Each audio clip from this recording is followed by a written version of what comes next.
the Secret Menu Podcast with your hosts, Diego Red and Money Boss. Brought to you by Rebel TV, the Rebel entity. Live from the West Side and worldwide. Real ones know what's up, and if you don't, you get the point. Tap in. It's the Secret Menu Podcast.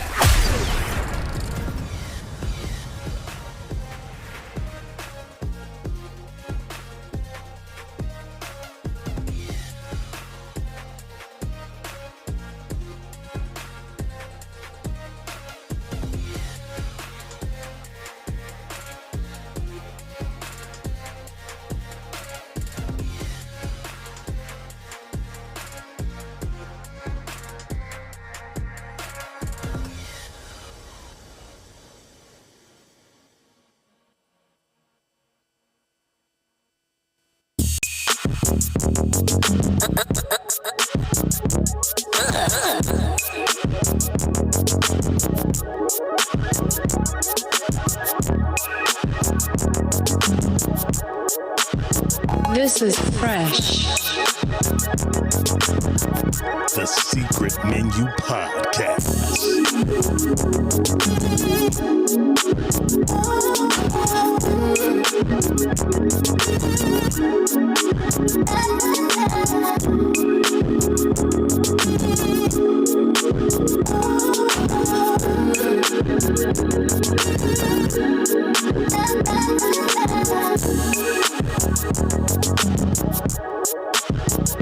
This is fresh.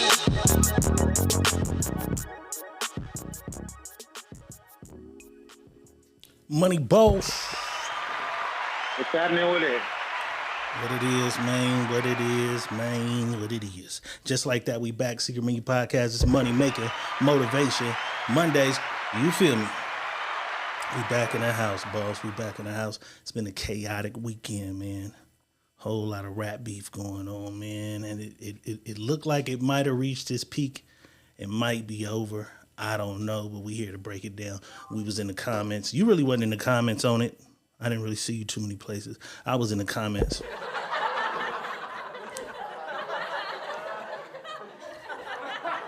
You feel me? I was in the comments on it. And I was almost done. Friday night, we was in here on the sneaky link. We got off, we laughing, we talking shit. Drake had already dropped his record. I'm like, I don't like where this shit was headed. And then Kendrick dropped another record, and then I rode to the crib, listened to that. I was like, I don't know where this is going. Then the next morning, the nigga dropped another one that fucked the whole sport up. You know what I'm saying? Eleanor in the house, Amber Robinson in the house, Just Regina's in the building. I see Kimberly Williams, Alicia Sears, and my guy Dirty Hussein is in the house. Shout out to everybody else that's pulling up. You feel me? Just Regina ain't going. She's going for the gusto. Now, what I did forget though. Tally up the song. For the week prior, huh? Yeah. Do they disappear, or is there a way for me to find it? Disappear, buddy. They gone. Do you recall? We'll figure it out offline. Cause I kind of recall. Yeah, I mean, cause I wrote some shit down on my phone. That's crazy. We fucked up. We kind of fucked up, man. Keith McNeil, Mandy McIntyre in the house as well. You know what I'm saying? Just Regina is not going to let us catch a break. I see Keith McNeil with 99 stars. Donations rule the nation, you feel me? Without a doubt.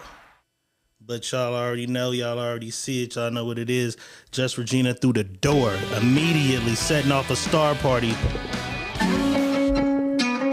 With 1,000 stars. Money making motivation Monday, you know what I'm saying? Hey, let's do it.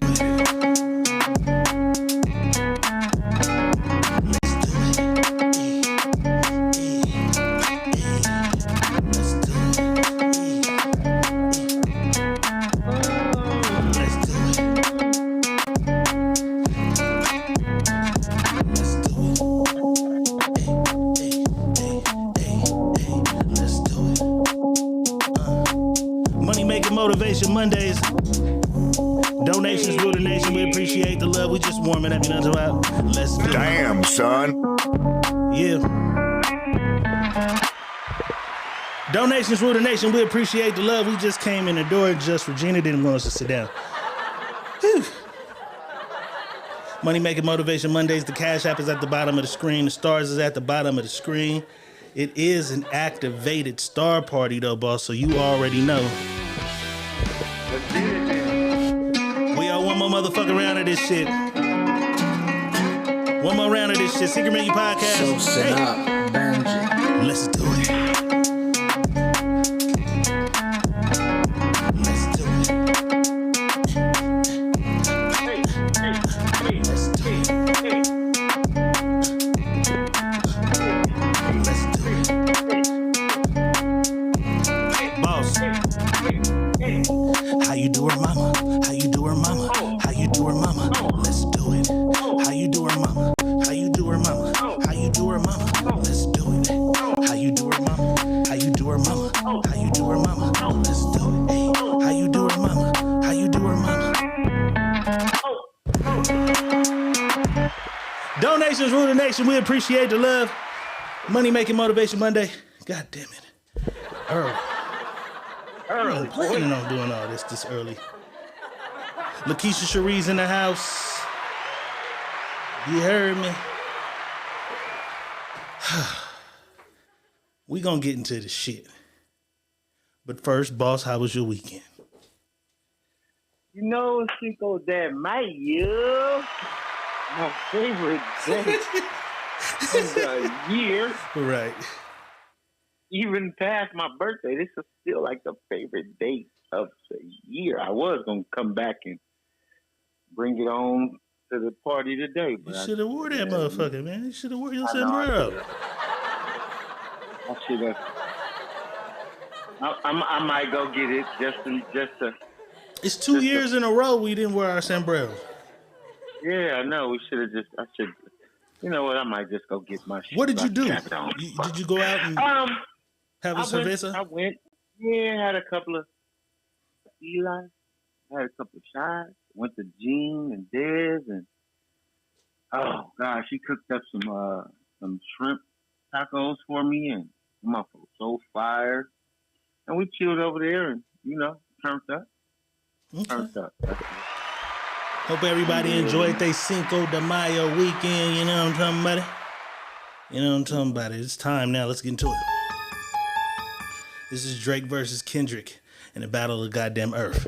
Because the whole planet's fucking divided. Well, really not. Really not. Because I've seen everybody doing polls.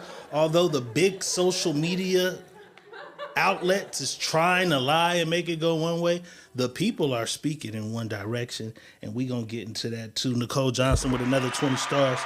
We appreciate the love. Jay Drizzo is in the house. I think he's live from Mexico somewhere. That nigga be all over the world. Brazil, Mexico, you know what I'm saying? Shout out Jay Drizzle in the house, you know what I'm talking about? Let's get into it. I had to make a list of how to appropriately go about this shit, you know what I'm saying? Let me see, was that a... Yeah, okay. So first, let's do the timeline. Let me find the timeline. Let's figure out the goddamn timeline of events. If I can find the goddamn timeline. It's so much shit. I think the timeline is this. Is this the timeline? That's not the timeline. So maybe I didn't add the timeline. I fucked up if I didn't add the timeline. Niggas fucked up. Didn't add the timeline, brother? I thought I added the timeline. I didn't add the timeline. But we can do this. We can just put up the records. If we just put up the records, then we got the timeline. And then, the records will give us the timeline. We got the timeline. Yeah. So first off, out of nowhere, Kendrick jumps on a Future record called Like That and goes crazy on niggas. He go crazy on niggas. You know what I'm saying? So it started there. He jumps on Like That and goes crazy on niggas. Let me see if I got the timeline in my notes. Okay, I got the timeline. Okay. I got the timeline. I had to add it. Okay. Kendrick Lamar, March 22nd, jumps on Like That. Jumps on that record, fucks shit up. Everybody's waiting for a response. Everybody's waiting for somebody to say something back. Nobody knows what prompted Kendrick to do it. A lot of people speculated because of the line, motherfuck the big three, it's just big me, that something said in that song struck a nerve. Song sounded like they was really giving props and saying, we're the big three. They included the nigga. It recently came out that Drake invited Kendrick to be a part of the song, and he wasn't on the song, which might have been the reason the line was even in the song to begin with. April 5th, J. Cole returns fire with 7-minute drill and immediately tucked his motherfucking tail. On April 7th, he apologizes. April 7th, he apologizes. April 12th, he deletes that shit from off the face of the goddamn earth. I believe somewhere around, no, so Ross was after Push-Ups, huh? Yeah. So in between there somewhere, Drake takes Ross unfollows Drake on social media. Yeah.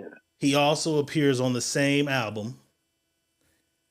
And so do a few other people. Drake, after everybody keeps complaining like, nigga, you're taking too long, you're taking too long, you're taking too long, he drops Push-Ups, which I felt was kind of lackluster. We'll do a breakdown of the song though. I felt it was lackluster, in my opinion. Some people thought it was cool. I didn't think it could fuck with the venom of Like That. So after that, Drake begins to troll. He begins to do he thought he had one. His fans had him thinking he had one. And he began to taunt Kendrick like, what's taking so long, buddy? Drop your shit.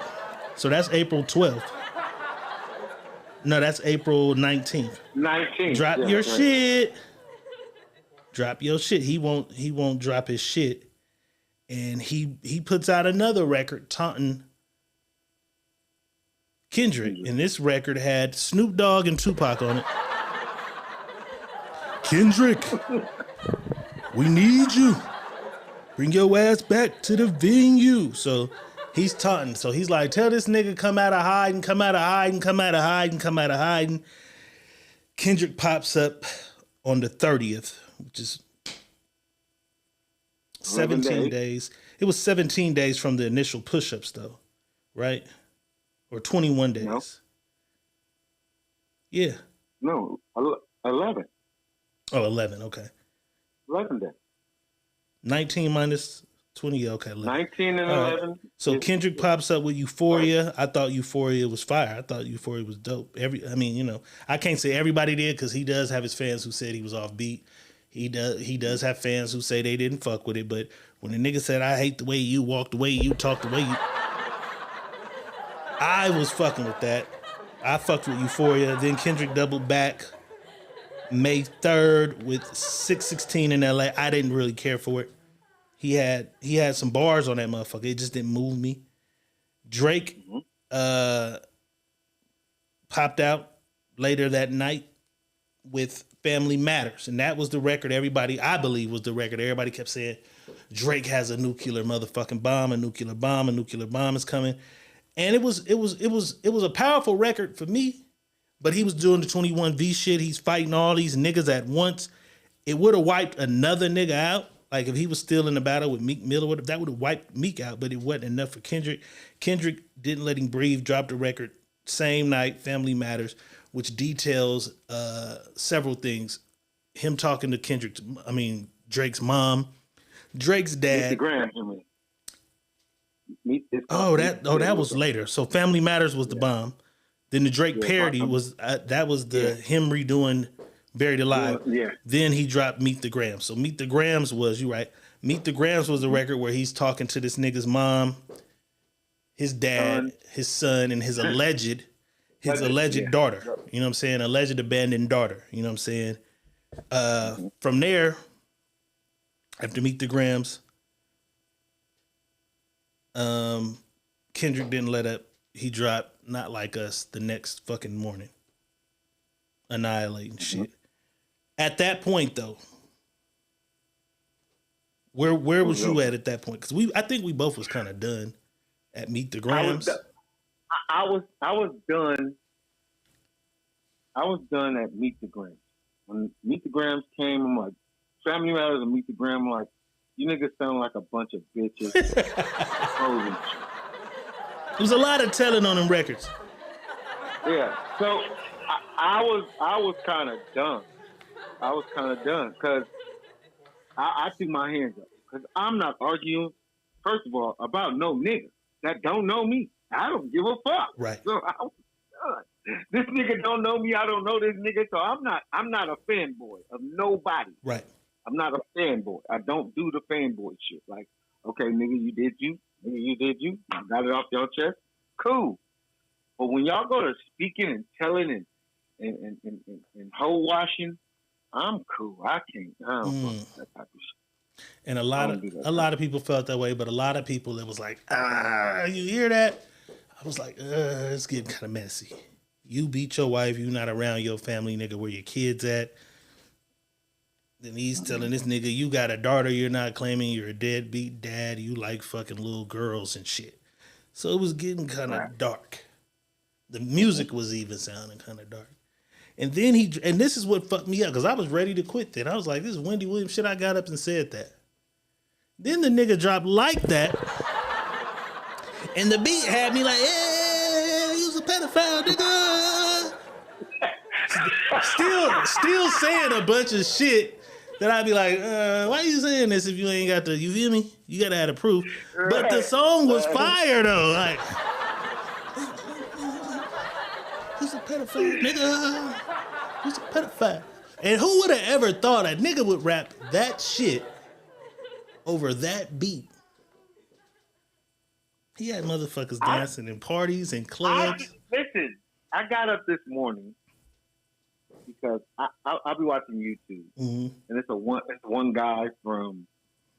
He's a big J. Cole fan. Got dreadlocks. I can't remember his name. I watch him because I like to see his reaction because he be having me fucking dying.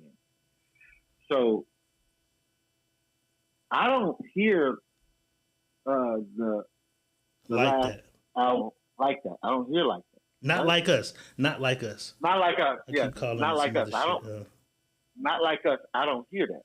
Right. So I get up this morning, and I see something. I see on my phone because I grabbed my phone early this morning because I had to do some shit. So I grab it, and I see the reactions of what is it? Drake dropped the 6 or something. The Heart 6. Yeah, the Heart 6 was his reply to Not Like Us. Okay, so I'm hearing that, and then I'm listening to that shit, and I'm like, oh, this nigga just quit. Somebody stole his cookies out his little lunchbox. He quit. Yeah, it was cool getting the dust off my pen, doing a little sparring. It was all right, you know. This nigga talking like this, the outro of the shit. You done? You know what I'm saying? Nigga said it 4 times. You probably got 10 more songs. I'm listening. I'm like, well, what was the song that Kendrick dropped? Because I'm trying to figure out, nigga, you bowed out after Meet the Gram? This was your bow out shit? Right. You hadn't heard. I haven't heard. Dun, dun, dun, dun. Boy, I turned that shit on it. I'm like, whoa. What the fuck is this? A freaky ass nigga, you a 69 guy. So nigga, I played that shit, and nigga, it's about 7:30, 8 o'clock in the morning. Nigga, I'm in this motherfucker like, ooh. Hey. So I'm doing this, but I'm not paying attention to the words, bro. I'm just bouncing to this shit like I'm picturing myself in my colors. Mustard got like, you. You ain't listening. Right. Mustard got me rocking. So I'm like, Mustard on the beat, bitch. Okay, Mustard, you came back with another one, huh? So I didn't get to listen to the song. When did you realize that the nigga said trying to strike a chord, but it's probably A minor? When did you hear? When did you realize like, oh, this nigga got a song about this nigga being a pedophile. That's a banger, though. I went to the boy's reaction. Because now he got the reaction on this motherfucker about that song. And when he breaks the reactions, when he's going through the reactions, certain shit makes this nigga get up out of his chair and start screaming and jumping and hollering. So he played that shit, and I heard probably a minor. What the fuck? This nigga talking about this nigga is taking little girls down the street. I'm like, oh, this nigga got a whole ass club banger. This song, how? And even gave an educational lesson at the end of it. About the colonization of Atlanta. That's when he really all the pedophile bars was funny. I was crying like, oh, this shit is crazy.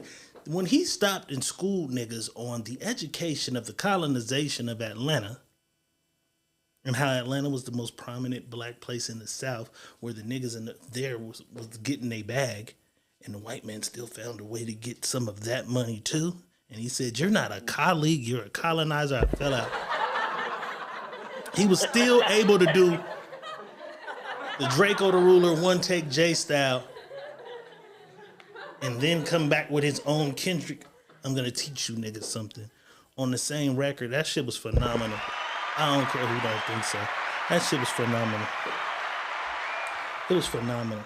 And since fuck it. Cause he did something I've never seen anybody ever do. Kendrick Lamar has officially removed the copyrights from his content, allowing content creators to make money off of their reaction videos. So we actually can watch reactions and actually hear the fucking song on here. So we're going to watch some of the reactions of some of the podcasters that had reactions while the song plays. And we're not going to be red flag for it because this nigga has allowed us to do this. He's playing chess the whole goddamn way. This is the only one we're going to play, though, out of all the songs. We're going to play Not Like Us. And we're going to watch some of the reactions from it. Let's go.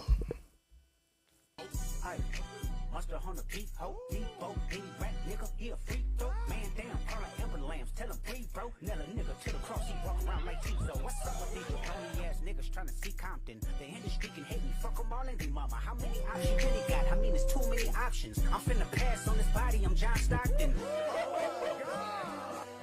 Beat your ass and hide the Bible if God watching. Sometimes you gotta pop out and show niggas. Certified boogeyman, I'm the one that up the score with him. Walking down whole time, I know he got some hoe in him. Pull on him, extort shit, bully the flow on him. Say Drake, I hear you like I'm young. You better not ever go to cell block 1. To any bitch that talk to him and they in love, just make sure you hide your little sister from him.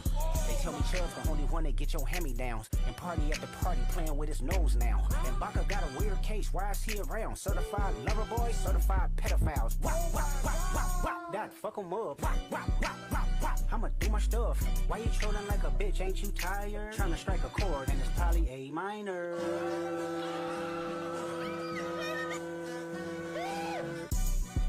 They not like us. They not like us. They not like us. They not like us. They not like us. They not like us. You think the Bay gon' let you disrespect Pop, nigga? I think that Oakland show gon' be your last stop, nigga. They cold foul. I don't know why you still pretending. What is the owl? Bird niggas and bird bitches. Go. The audience not dumb. Shape the stories how you want. Hey Drake, they're not slow. Rabbit hole is still deep. I can go further, I promise. Ain't that something? Be rest that's for bitching. You Malibu most wanted. Ain't no law boy, you ball boy. Fish Gatorade or something.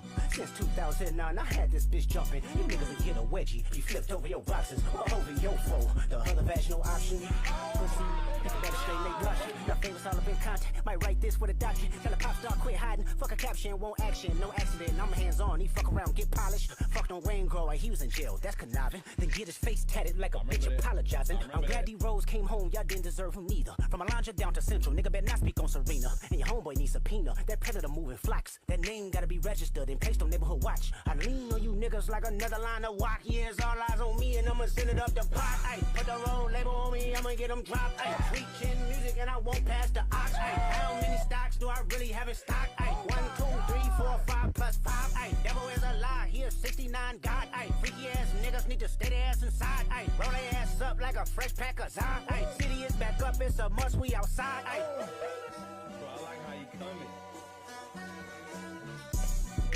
They not like us, they not like us, they not like us.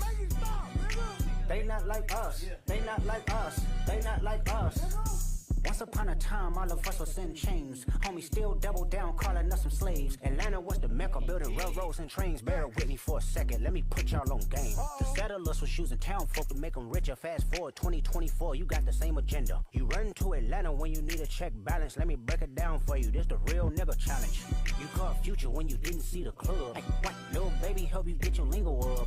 What, 21 get your false street cred. Thug makes you feel like you a slime in your head. Hey, what, Quavo said you can be from North Side. What, 2 Chainz say you good, but he lied. You run to Atlanta when you need a few dollars. No, you not a colleague, you a fucking colonizer. The family matter and the truth for the matter. Here was God's plan to show y'all the liar. He a fan, he a fan, he a fan. He a fan, he a fan, he a freaky ass nigga, he a 69 God. Freaky ass nigga, he a 69 God. Hey, hey, hey, hey, run for your life. Hey, hey, hey, hey, run for your life. Freaky ass nigga, he a 69 God. Freaky ass nigga, he a 69 God. Hey, hey, hey, hey, run for your life.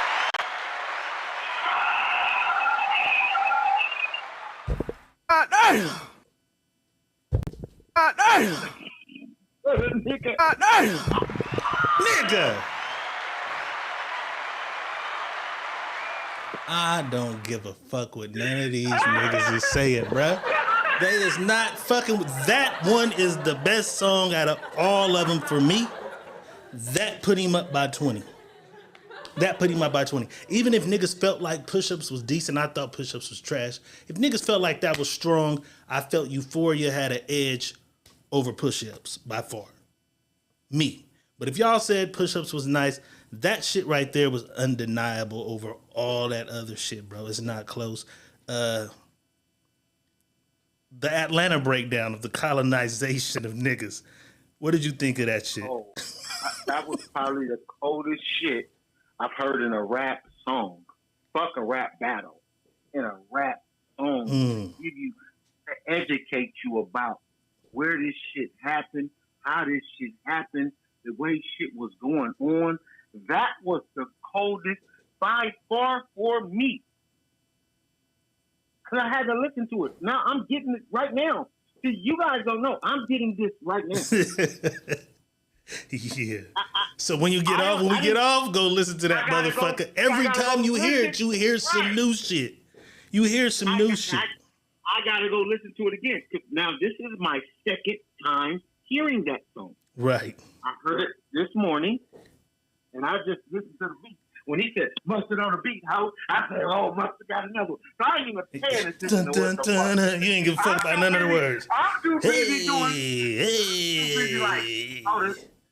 I'm like, shit. I can't wait to finish this dunk. 'Cause I'm outside playing this shit all day. Nigga. That shit was like,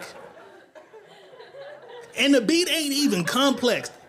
It's not a complex ass beat. That one little sample part, it remind me of In the Club when 50 Cent came with In the Club. 50 was already hot. Had all these complex ass songs on the internet, remakes of niggas.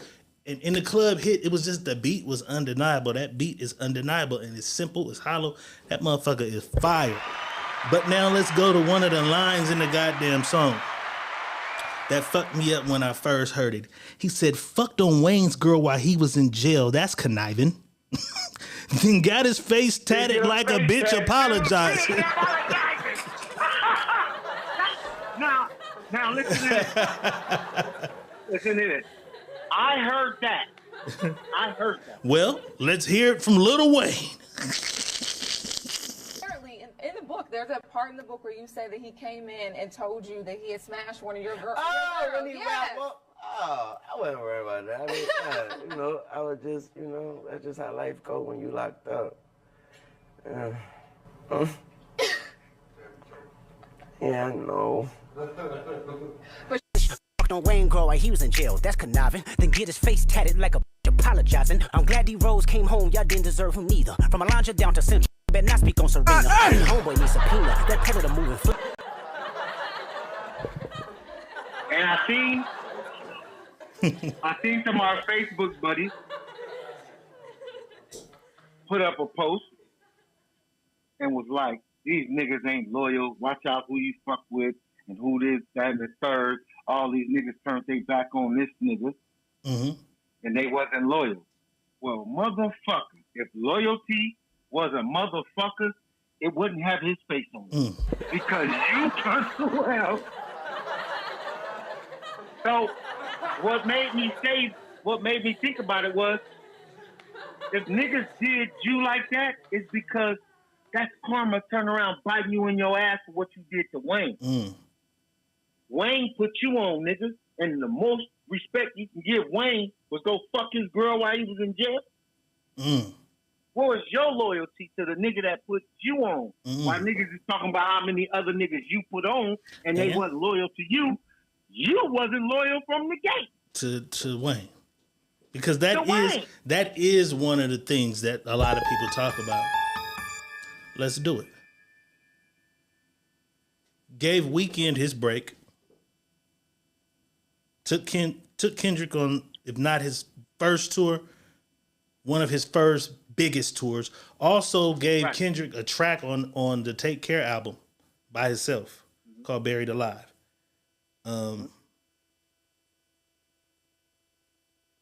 Rick Ross, we know he appeared on numerous records with him. So he's done some things to help some niggas. A$AP Rocky also stated that Drake was the only one who fucked with him. Only one to fuck with him, right. A lot of motherfuckers say that's a disloyal nigga, right? My thing is this, though.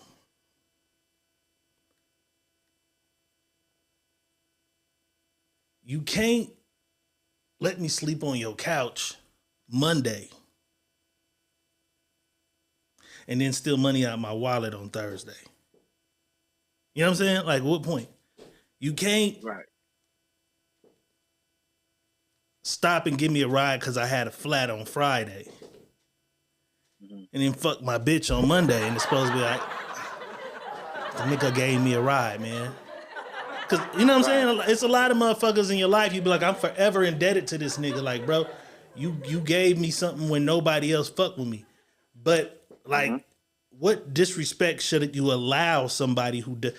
Is that an automatic you can do whatever you want to me because you helped me when I was at my lowest? Not at all. Not the fuck at all. It doesn't matter. See, this is the thing, though. A lot of niggas keep score, bro. A lot of niggas is out here keeping score, and that's the fucking problem. You're keeping score. You're not doing it because you're trying to be generous about doing it. You're doing it to keep something in your pocket on me. That's all. That's why you're doing it. You're not doing it generously out of your heart. Because when you generously doing it out of your heart, you don't bring that shit back up. That ain't something to even talk about. Ricardo Parker with 99 stars. You know what I'm saying? That ain't something you did. Because I had a hard time with that because I was seeing everything he had done for a lot of people. But then I'm not in a mix. So what was the turning point? Because just because you helped me out don't mean I'm going to allow you to walk over me or treat me like a dog or talk behind my back or talk bad about me to bitches or whatever. I'll cut you off. It don't mean I got to do nothing back to you. But it don't mean I'm going to kiss your ass. Like, I'm not forever going to kiss your ass because you're always telling the story of how you helped me when nobody else did. Right. And this is the thing, too. So, you helped the Weeknd. The Weeknd stood on stage and said, without you, I wouldn't this, that, and the third. It wouldn't have been a this, that, and the third. You wouldn't have got a Weeknd. But when the Weeknd said this, he's not also saying, shit, like you keep asking me to write these songs, I'm writing these songs. I can't keep giving you everything. What am I fucking gonna give you? My whole album? And then I tell you no. Well, he did. Now, a lot of people believe he gave him the whole album. Yeah. Right. Even if he did, I can't keep, my career can't be based on me always giving you what it is. Thank you for the help. I think I returned the favors. Why are we keeping score though? You feel what I'm saying? Right. Why are we keeping score? Not to say he is. It's to say the fans, because a lot of the fans, they look at it like, oh, he put him on. He was never supposed to. And it's like, I'd forever be indebted, but I'm not going to kiss your ass ass. You to can't being walk dead. over Right. me. Now I don't know exactly what the key moments and things he did with each of these niggas is. That I don't know. Right. But for those Well- who don't understand, how can you go against someone who put you on? I'm not gonna kiss your ass forever because you did something for me. I'll forever be great. Anything you need me to do, I'll do it. But behind closed doors, if you're doing weird shit, it ain't. But you know what? And I don't know Drake. I don't know him. I don't know him personally. I don't know what the fuck this nigga do. I don't even give a fuck about the nigga because I don't listen to his music. There's probably 2 or 3 songs on my phone that I've heard, but they was with other niggas. I listen to. I ain't gonna say this nigga don't do his shit. He does his shit. But what I'm going to say is, every time he is brought up in some bullshit, guess what the motherfucking main center core key factor be about? A bitch. I'll do it. And this is why I'm saying it. Center core factor be about a bitch, right? Wayne put you on, nigga. Wayne put you on. Guess what you returned the favor and did? Fuck the bitch. Fuck his bitch. But Wayne's reaction, I don't know if Wayne really cared too much. It doesn't matter if Wayne cared or not. That's Wayne's bitch. Wayne's bitch is off limits. Why would I try to fuck Wayne's bitch while he went to jail? But I think they had to talk about it and they cool on that note. Yeah. I think it was good for Kendrick to use it, for us to have this conversation we having. But I don't think Wayne gave a fuck. I think Wayne probably had none. No, I'm not saying Wayne gave a fuck. That's not what I'm saying. That's not what I'm saying. Right. Where's your loyalty at? That's what I'm saying. What are your loyalty like? Even if Wayne didn't give a fuck. Hey, that's Wayne. I ain't talk to Wayne and say, hey, Wayne, what's up with you and this bitch? I ain't on it. Because he said he came, when he got home, he came and told him, like, hey, I got to tell you something. Yeah. After, but nigga, why, come on, man. Why when I'm calling you from the jailhouse, you ain't say, hey, Wayne, what's up with you and this bitch? You feel me? So you ain't even got to worry about it. I already found out, boom. It happened its on to the next. You know what I'm saying? So I think people don't understand when they're trying to juggle a scenario and make it feel heavier than the other. No, they weigh the same way, man. The nigga ain't as loyal as we want him to be, as y'all want him to be, because I don't give a fuck if he's loyal or not. Well, y'all don't want him to be. The loyalty. I'm glad you made that point, because this fight is not as lopsided as we think it is, supposedly. Because there are a few people who feel like Drake is still in the lead, nigga. How? But every man's opinion is every man's opinion. You know what I'm saying? I argued with a nigga the other day. I'm like, you're telling me push-ups was good. And he kept hitting me with it. Drake has way more money. He has the more hits. He's won from Michael Jackson. But between these songs that they rap, nigga, each song, he had the better songs. He has more money. He's the go. Okay.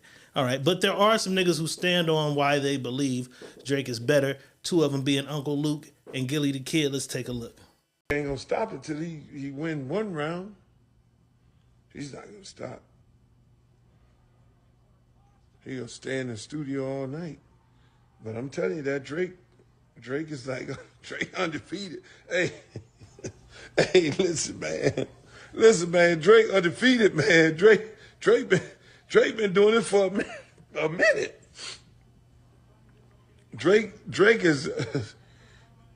be bodying people, man. Y'all around there playing. Hey, I guess that. Look, you want a shot at the title? Go after Drake.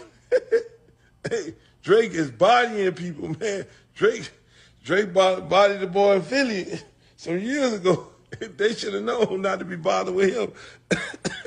Leave Drake alone. Leave Drake alone. This man is undefeated. Chris Brown, well, he only had one bout. He's undefeated. Drake is undefeated. They've been coming out to Drake for a very long time. People been coming out to Drake for a long time. They've been coming. Drake, what Drake doing to these people? I don't know. They've been coming out to Drake for a minute. It's like, and he ain't running from no smoke neither. It's gonna take some Chris Brown or something. Drake versus Chris Brown did this. Man, it's over with. Light-skinned niggas won. They took that shit, man. Is that shit over with, man? That shit is over with. I ain't gonna lie. Kendrick came back. And then he came back again. I said, oh, he barbecue baked, honey dip glazed, Old Bay seasoned the light skinned niggas. And then Drake just. It's over. The light skinned niggas won, man. That shit over. It's over. It's over. Light-skinned niggas won. Don't let these light-skinned niggas do anything. Any fucking thing out here. It's over with, man. It's over with. Light-skinned niggas won. They took that shit, man. Is that shit over with, man? That shit is over with. I ain't gonna lie. Kendrick came back. And then he came back what you talking about? Oh, he barbecued. Every man's opinion is every man's opinion. I watch a lot of $1 million worth of game from the early days of $1 million worth of game. And in my humble and honest opinion, that nigga don't even believe what he said. I swear it don't even, the energy don't look real to me. Gilly. But on another note, Uncle Luke can eat a big fat dick. Luke can eat a big fat. My nigga said Luke still mad at Compton niggas. Why you on stage rapping at your whack ass concerts? Hey, I'm gonna say this. I love Uncle Luke. Nigga, you did so much amazing shit for the ass shakers and the booty poppers. And I love that dude. You are the reason these bitches is in the strip club doing what they doing right now. But, Uncle Luke, you're a little too old to even probably judge this kind of shit. Yeah, I probably don't even think you even know 2 lyrics to some songs that you probably don't even get interested in. He don't even know what they talking about, huh? Right. He like the beat. Yeah. He like the beat. Yeah, just, because when he went up there and said, oh, Drake against Chris Brown, like, nigga, what the fuck are you, like, you don't even know what the fuck's going on right there. He like the beat. So could it be that? Is it a cultural divide because we are from California? The West Coast is really, literally so far from everywhere else, right? Right. We so far from everywhere else. Uh-huh. Could it be they just don't get what Kendrick is doing? But I don't even think Kendrick make West Coast out ass music. I wish he would rap over more shit like that anyways. Like that, I was like, this is what this nigga need an album of when I heard Like That. West Coast beats. He don't rap over Dr. Dre beats or Mustard beats. He need a Mustard album. That's what I say he needs. But could it be Mustard these album. niggas is it just culturally they don't vibe with it? Like we don't vibe with Jizza. Like we got some Wu-Tang shit we like, but we're not riding around to the Jizza. You know what I'm saying? Right. We're not Big L crazy. Right. Is it just some cultural shit? It's our ear. They grew up with a different ear. It is. It is. And I said this too. I said they don't get what it is for us when we hear certain things, like we don't get it for them. And I'm seeing it culturally. We have our own, from LA all the way up to the Bay, right? And I'm not saying that's the West Coast. I'm just saying when it comes to the music, from LA to the Bay. Now we still got Arizona, Washington, and fucking Nevada and shit like that. But when we're talking about the music in the jungle, they don't understand what that shit is to us, how we move and shake around here with the music. The way y'all move and shake, we look at it as, okay, he can rap. Okay, that's cool. But we're not going around doing the do like y'all do with the music. Oh, and it's like the lingo. Now let me go. It's the same way with the lingo.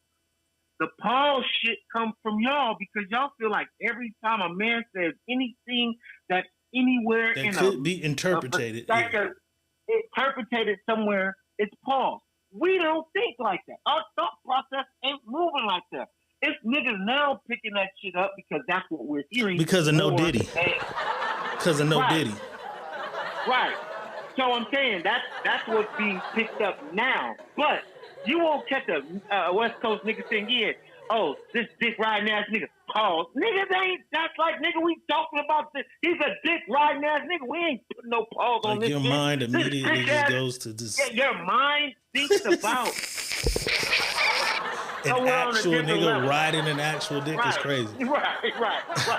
So That's crazy. we don't think like they think, and they don't think like we think, and that's why they don't bite as hard to the Kendrick this, not like us, Because they can't interpretate some of it. They can't interpretate some of what's going on, and then they don't feel that shit. Like it's certain beats for us, nigga, that shit's gonna happen just like that. Right. If the beat makes it that way, And strangely we're going enough, out of all the records, I think that one is gonna hit more everywhere. Because they kind of because of the New York drill shit, Bobby Shmurda, hot nigga, that beat is gonna kind of resonate from west to east, which is why I think a lot of motherfuckers got him in the lead now. But we can't do this without getting into the motherfucking the mysteries and shit. You know what I'm saying? Mm-hmm. Kendrick dropped that bomb on it. Mm-hmm. This nigga said, okay, I fooled you. Mm-hmm. That secret daughter you rapped about was a fabrication. In fact, he said, because Kendrick in one song was saying, nigga, you better watch who's around you, nigga. I got moles, I got spies, So this nigga, Drake, responds with, we plotted for a week, then we fed you the information. A daughter that's 11 years old. I bet he takes it. We thought about giving a fake name or destination, but you so thirsty you not concerned with investigation. Instead, you in Advantage Studio, it's a celebration. You gotta learn to fact check things and be less impatient.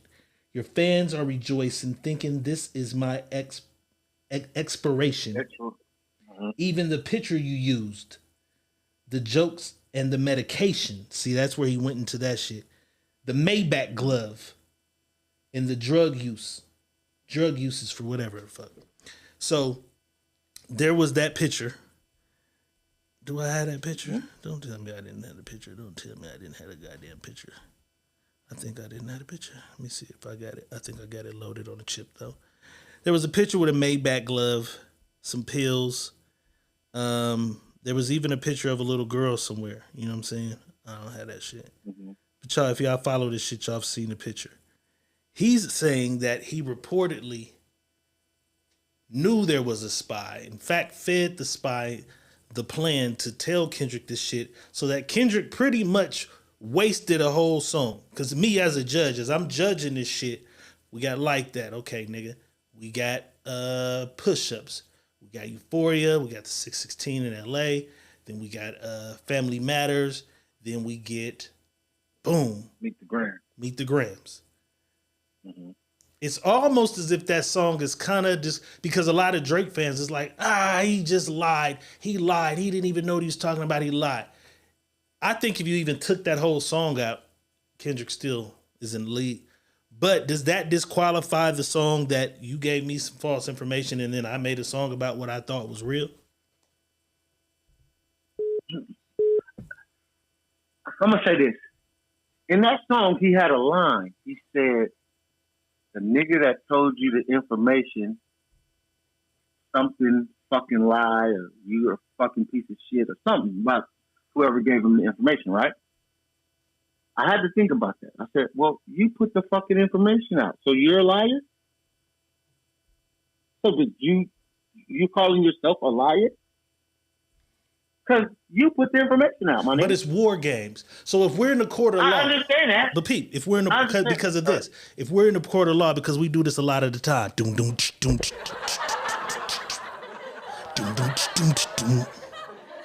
we do this a lot. Mm-hmm. If you're the judge and I reveal your honor, that 11-year-old girl that he claims is my client's daughter does not exist. He was so thirsty for information that one of our cohorts just planted that to prove that he takes any fake information and uses it against us. That would kind of invalidate other things that Kendrick had to say. Because if you'll lie about one thing, you'll lie about another, right? In a court of law. We're in a court of law. A judge would say, and the jury, because the jury's sitting there. So you know how to get that speech at the end. So what I'm asking you, jury, is if he would lie about a fake 11-year-old daughter, would he not lie about me being a pedophile? I rest my case. And then the nigga go sit down. That's how they do in court, right? Does him lying about the 11-year-old daughter without fact checking and shit, does that make everything Kendrick had to say about him questionable?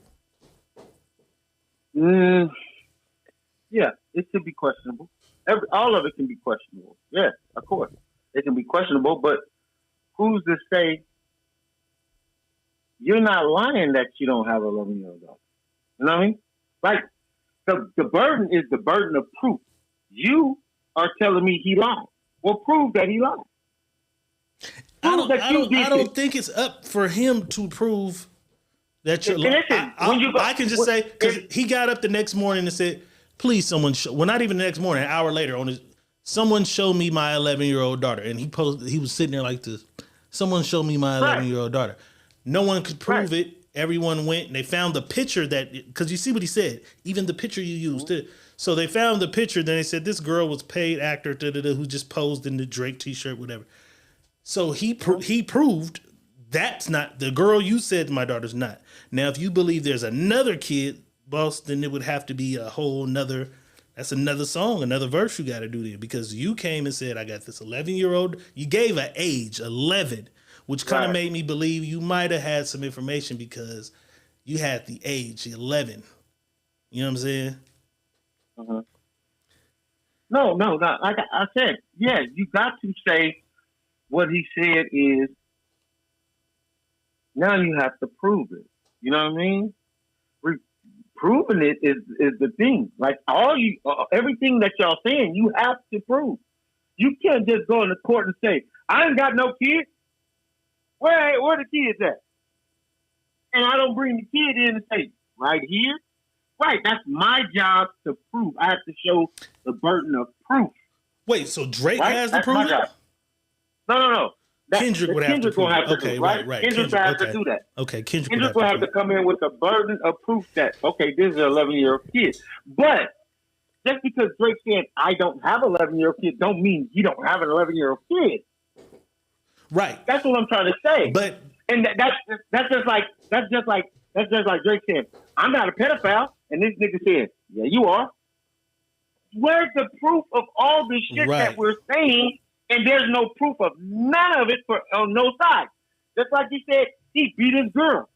Where's the proof? Where's the paperwork that he whooped on his face? Proof. All these niggas need proof. Everything that you niggas spoke upon, like little bitches. That's why I don't even like it, because you niggas set up like little bitches. Chatty patties.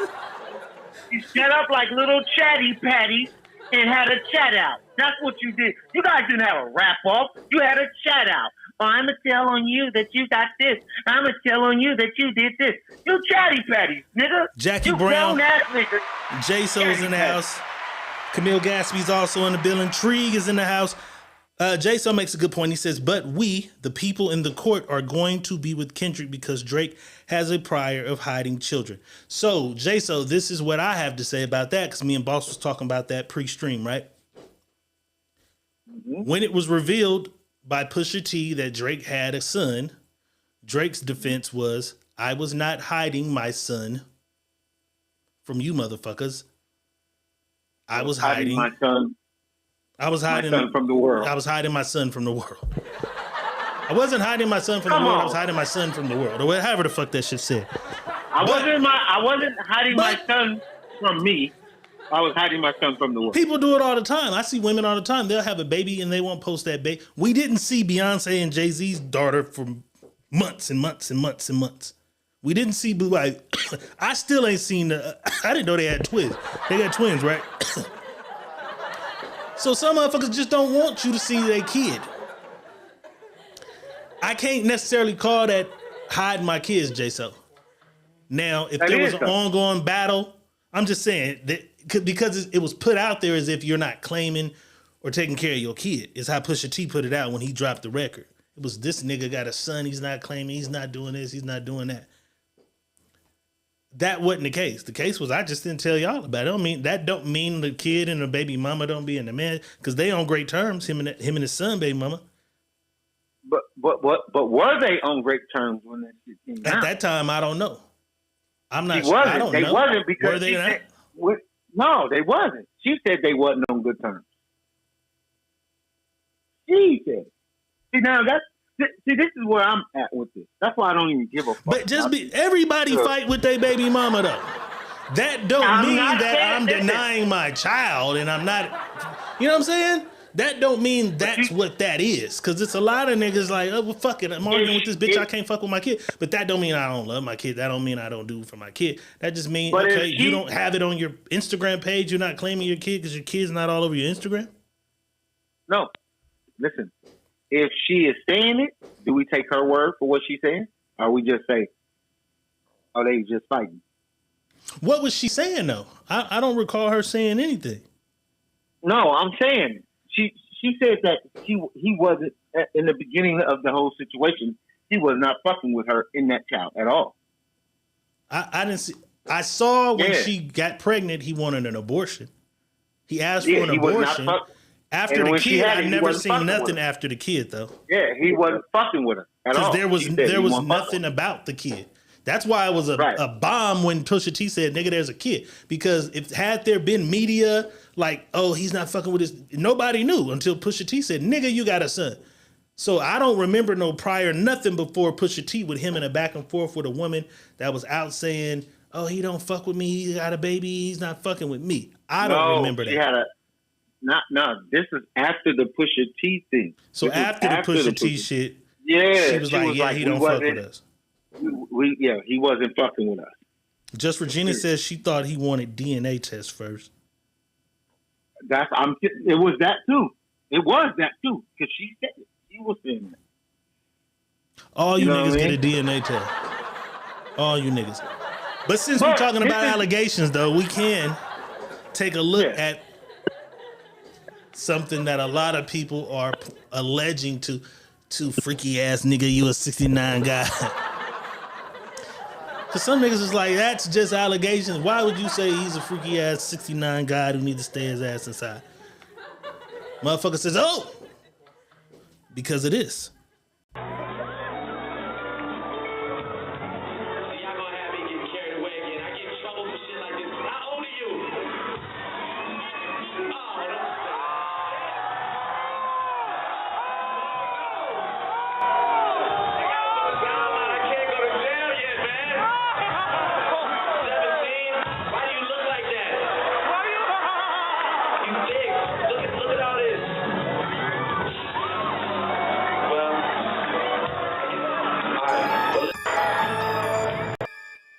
J-So Harrison says, I believe she used to be an escort, which is why I think he's a little freaky. Shout out to the escorts. Shout out to the escorts. Okay, the girl says she was 17 on stage, and he still continued to grope or hold. But there's another video where I believe he kisses her. He do. Kiss her. Okay. 3 times. Kiss her on the forehead, on both cheeks, and then on the lips. Okay. So she's come out to make a statement. Is this her? Yeah, this is her. So the young lady, Tia Jaded or whatever her name is, she says, regarding the video that's going around, I was 17 back then and I'm 31 now. I was at a concert that my dad took me to back in high school days. Drake's entourage picked me from the crowd of people, not Drake himself. By the way, performers always bring up fans on stage as part of the show. It was nothing then, it's still nothing now. Now that I have cleared these fake narratives, I'm going back to study for my law school exams. Wish me luck. That was purely for his stage act. I was 17 years old. I'm 31 now. It was nothing then, and it's nothing now, is what she says. You know what I'm saying? There's a nigga who's always on the internet and everybody been there. Whack 100. I've been peeping some shit that I don't think a lot of niggas have been kind of seeing. In my personal opinion, it kind of feel like Game is on Drake's side. I don't know what that Compton divide is about because you know it'd be a lot of shit with the Compton shit based on niggas' territorial attributes. But it seemed like because Game posted some shit with Drake early on in the battle, a picture and shit of like them. Nothing about it, just a picture of him and this nigga. As if I stand with this nigga. And then Whack 100 has been going to bat. Like, that was on stage in Colorado. Colorado's age of consent is 17. Somebody else, is lawyers on the internet. True indeed, Whack. The consensual age in Colorado is 17, but it is 17, but federally 18 across the country. So Whack 100 is defending this, saying it's just a stage act, and that in the state he was in, he knew he could do just that because 17 years old is the consensual age in Colorado. How do you feel about that? I feel like that's bullshit. It's cap. Because if you listen to what he said, "Oh God, you're too young. I'll go to jail. I don't want to go to jail." A freaky ass nigga, you a 69 guy. So what the fuck? If it was an act, you clearly had knowledge. If it was an act, you clearly had knowledge that she was 17. If this was an act, you knew she was 17. You wouldn't have to ask her how old she was. And when she tells you 17, you say, "Oh, A minor. I don't want to go to jail. I don't want to go to jail." And then you proceed to say, "Look at you. You're sick." That was creepy. Why you look like that, though? Why do you look like that, though? And then you want to see how you got to go see the kiss, bro. He grabs her by two hands, holds her hand, pulls her close, kisses her forehead, kisses her cheek, kisses her other cheek, and then kisses her on the lips, bro. Listen, me, if that was my 17-year-old daughter, I was jumping on stage and I'm fucking this nigga up. Her daddy brought her, though. This is what happened to R. Kelly. These parents just gave their kids away. Come on. I'm fucking him up. You put your lips on my daughter. Hey, who the fuck is you? And what the fuck was that about anyway? Freaky ass nigga, you a 69 guy. You can't defend it. There's no defending it. I don't give a fuck what y'all talk about. We got to tell both sides of the story because they'll be like, them niggas weren't telling both sides of the story. So we got to tell both sides of the story. We got to we got to state it. I'm unbiased about whatever they got going on. I don't give a fuck about it. I'm talking about a 23-year-old guy, 20, whatever the fuck he was at the time, over 21, with this 17-year-old girl, and then looking at her talking about, "Why you look like that? You're so thick." I'm fucking him up, homie. That little girl should have been, when she said 17, "Hey, thank you for coming up. Let me see your way down." That's it. That's it. There's no put other. Her right off the stage. Right. Put her right ass. Put her ass right off the stage. Here you go, mama. Did he put a bitch coming up here? Thank you for your time. Come on, man. Freaky ass nigga, you're a 69 guy. A freaky ass Regina, you a freaky ass. A freaky ass Regina with another 1,000 stars.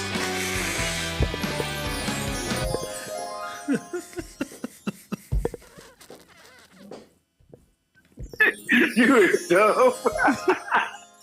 Oh. A freaky ass Regina with another 1,000 stars.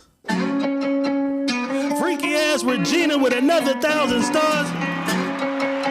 Donations rule the nation. Y'all know what that means. Come on. Let's do it. Hey.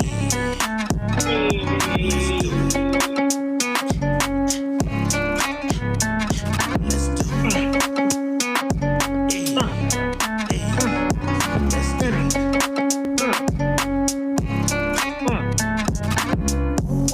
How you do her daughter?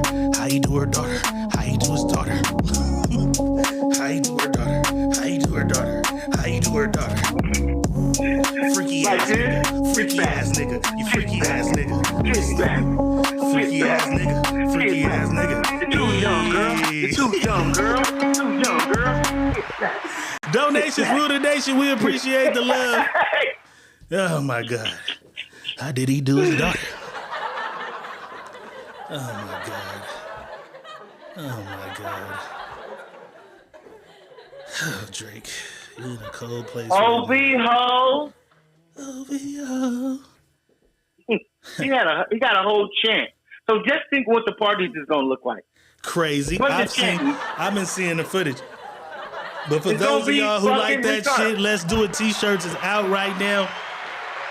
Tap in with the boss.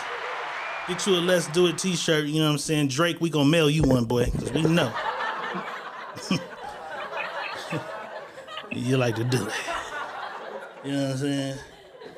Yes, sir. Oh, shit, boss. I know you see it. You see. Freaky ass Kim with 1,200 stars. Freaky ass Kim with 1,200 stars. Freaky ass Kim with 1,200 stars. Y'all know what that means. Come on. Hey, let's do it. Let's do it. Push her away. Bring her back. Push her away. Bring her back. Push her away. Hey, bring her back. Push her away. Bring her back. Push her away. Bring her back. Bring her back. Bring her back. Push her How away. you do his daughter? How you do his daughter? How you do his daughter? How you do his daughter? How you do his daughter? How you do his daughter? How you do his daughter? How you do his daughter? How you do his daughter? Freaky ass nigga, you a 6'9" god. Donations rule the nation. We appreciate the love. Stupid. Oh my God. You was These stupid. niggas ain't got no sense. You was dope. You was dope. Fuck. Orlando Balderas in the house. Kimmy Kim is in the building. You feel me? Mark Kemp in the house. Shout out to everybody pulling up, man. Mindy Kelly's in the house. Mindy Kelly says, whack 100 finger in the booty ass nigga. Making excuses for weird shit. Oh my God. Oh my God. Why can't say shit and shouldn't say shit until you meet Jay Diggs somewhere? Where Jay Diggs at? Shout out Jay Diggs. That's it, bro. Like, and because I'm a Compton born nigga. I'm a Compton born, but I'm a Fresno, California raised nigga, man. I'm a 559 raised, 209 559 raised nigga, right? Why? On some real LA Compton shit, on some own Pyru shit. You should see that man about whatever the fuck that man want to see you about. You catch that, homie. You know that. Stop playing. And you been running too long. Like, catch that and get that shit over with. And let that shit You're be. supposed to get that man what he You wants. get the black eye. You get that black eye. You don't motherfucking clubhouse and say, yeah, that nigga punched You me live to out. fight another day, though. You live to fight another day. live to fight That's another all day. he's gonna do. You know what I'm saying? He can either win the fight or lose the fight. But like I You said, give it him that seems fact. like the angle is kind of turning to where it's like the game and Wack is rolling with Drake. And it's a rap battle. Who give a fuck? You know what I'm saying? But that makes you wonder, is there other ulterior motives behind this Compton divide? Because I would think he immediately would side with Kendrick. But I know him and Drake do got a bond. They got records together too. Drake started his record, was like, you know who really bang a set, my nigga YG. You know who really make a set? My nigga Chuck T. That went over my head. And they was like, no, Chuck T is Game. Remember they used to call him Chuck Taylor. Mm-hmm. Chuck Taylor, yeah. Chuck T. So he was talking about YG Game, whatever. YG made some kind of post that kind of showed he rolling with Kendrick. I think he had the song playing in the back or something. YG was like, hey, y'all don't lump me in with this shit. I'm fucking with Compton. You know what I'm saying? But Game, the other day posted a video saying, I wish one of these niggas would diss me right about now. Motherfucker said, Game. Nigga, what did you talk about? Excellent career. You're not involved right now. Why would a nigga just diss you out the blue? You know what I'm saying? I don't know. So he found another angle, found another way in this because there's another rapper who's kind of been the third nigga in the battle, Rick Ross. Rick Ross has been the third nigga. He's been on Instagram talking shit about Drake's jet, his plane, his house, white boy. Game pops out today or last night and says, it be the fat niggas with skinny legs always running their mouth. So he kind of took a direct shot at Game. Now I'm wondering, is Ross gonna get that nigga a record so he can engage in it? Because he looked like Game looked like he wanna spar too. He want in. Ross threw his jab. He been catching it. No, Drake been hit. Drake probably hit Ross with the best bars of the. His Kendrick bars ain't do nothing for me. The Weekend and the Weekend manager shit, when he said cash spending, able bread out here tricking. Shit we do for bitches, he doing for niggas. I was like, that's crazy. And he said all the Weekend shit playing the gay clubs, but that was crazy. Shit we do for bitches, he doing for niggas was crazy. And then when he said the shit about killing Kendrick and Ross is gonna read me my Miranda rights, I said, oh, that was a bar. Because of the Officer Ricky jokes. I said, oh, that was a bar. Ross gonna read me my Miranda rights when this is over. That was a bar. But Ross has been trolling this nigga about his jet. And a few days ago, thank the Lord he's all right. Ross's private jet had to make a crash landing in Dallas. You know what I'm saying? Friday night, boss said, that's them people. Quit fucking with. Kendrick might got enough money to do this. You might not. I don't know how much money the boss got though. The other boss. This is the real boss. But the other boss, the biggest boss that you've seen this far. Every damn hustling boss. You know what I'm saying? This is money boss though. But the other, I don't know if he belong in this shit. Is this boss biased though? No. Are you boss biased because he also calls himself boss? Or does that make you and Rick Ross like a brother? No, because if you go, let's go back in time. See, I was Money Boss 98 when he was Teflon Don. He was Teflon Don. Okay, he was the first boss. Okay. Yeah, we got to get it. We got to get the shit back to where it was. Well, Boss had an emergency. I mean, the boss. God damn, I keep calling the nigga. Ross had an emergency crash landing, and he made a public service announcement to everybody once he was safely on the ground. Let's take a look. Thank everybody for all the prayers, but I'm gonna tell you, we on the jet, and I'm seeing the fighter jet. I see his nose. It's like Tom Cruise from Top Gun. I seen his nose. I'm seeing him in the cockpit, and I'm like, damn. I see his cheeks and nose going back from the G-force. I'm like, damn. And then, hey man, it happened. You know what I'm saying? I can't say what happened, but it happened. Come on, white boy. White boy. Come on, man. But I'm gonna tell you something. What I'm gonna take back about Drake old plane, BBL Drizzy, I know you got the ashtrays in the armrest in that hindsight. That's really dope. Like, you know, some smoking shit, you know. But we safe, everybody. He's still joking, nigga. I would have shut the fuck up. My plane crash. You do something on my plane? This nigga You better quit playing. do something on my plane. And this is what I be saying though, bro. You can't go after people, and they got people that's in high places making sure that they stay relevant so they can stay getting paid, bro. Because you're not just fucking with Drake's money, you're fucking with the You're people not just Drake fucking with makes Drake's money. The Money, people he right. makes money. He makes money for other motherfuckers' money. You know what I'm saying?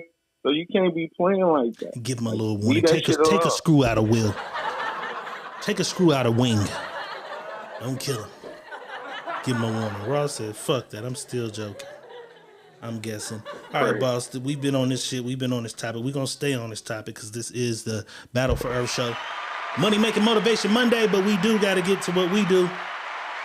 It's about that time. Is you ready, though? Yeah. Let's do it. Let's do it, y'all. Ooh, I see you. I see you. Let's do it. Having trouble in your life. I can help you with that. You need a new wife. Let me show you how to get one. It's time to Ask Dr. Real.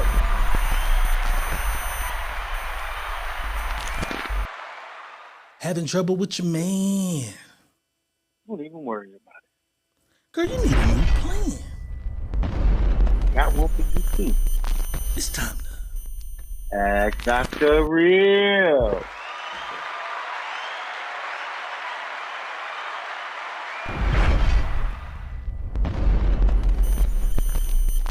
Time for some Ask Dr. Real, senior scenario, situation, stories, or whatever it is you got going on in your life to either my inbox, Money Boss's inbox, or the Secret Menu Podcast at gmail.com, and we assure you that you shall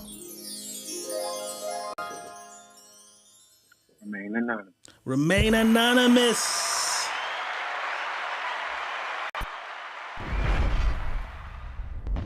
Freaky ass niggas. 69 gods. That shit fucked me up. That nigga really made it. Because if you just read the words, like, how could this be a hit? Hey, all right, check it out though. This guy says, so I've been dating this girl for about a good 6 to 7 months, and it's been good. The vibe is great.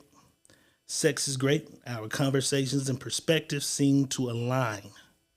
However, now that we're getting closer and I thought I'd bring her around the homies and the family to see what they thought right off top when I introduce her to people, she has this I don't shake hands, I hug thing.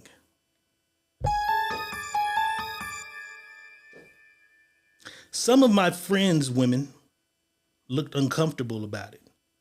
And honestly, even some of my boys. During conversations and game night type settings, she's extremely touchy, patting and rubbing shoulders anytime someone says a joke. Freaky ass bitch, you a 69 guy. 69 God. I approached her about it and her response was, just because you're insecure with yourself, I'm not going to stop being who I am.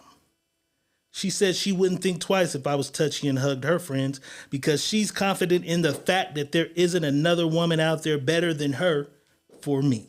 Okay, confidence. I've kind of fallen back. Even though I tried giving it some time, I just can't do it. Is this insecurity or is this just a man not wanting the world to access his woman's energy so freely? It's time to ask Dr. Real.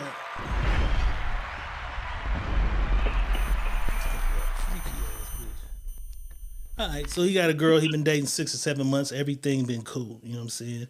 The vibe is right. The sex is great. The energy is cool.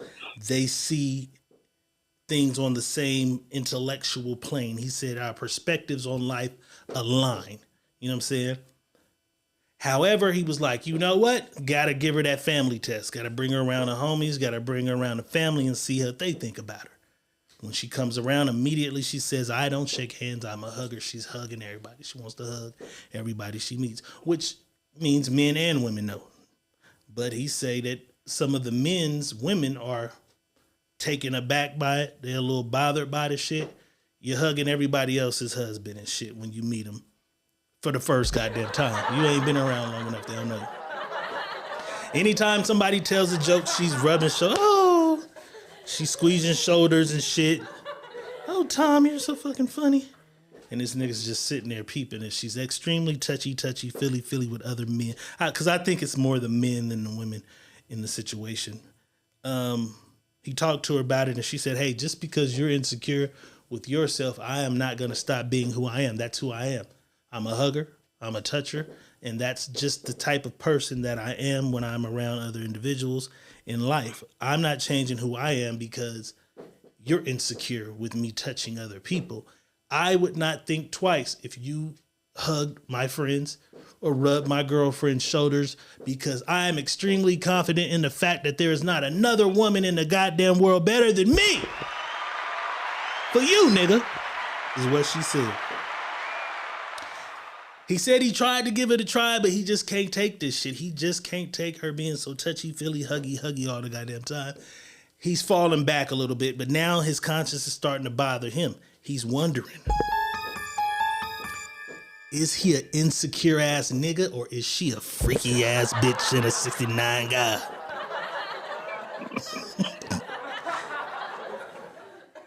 It's about that time, y'all. It's time to ask Dr. Real.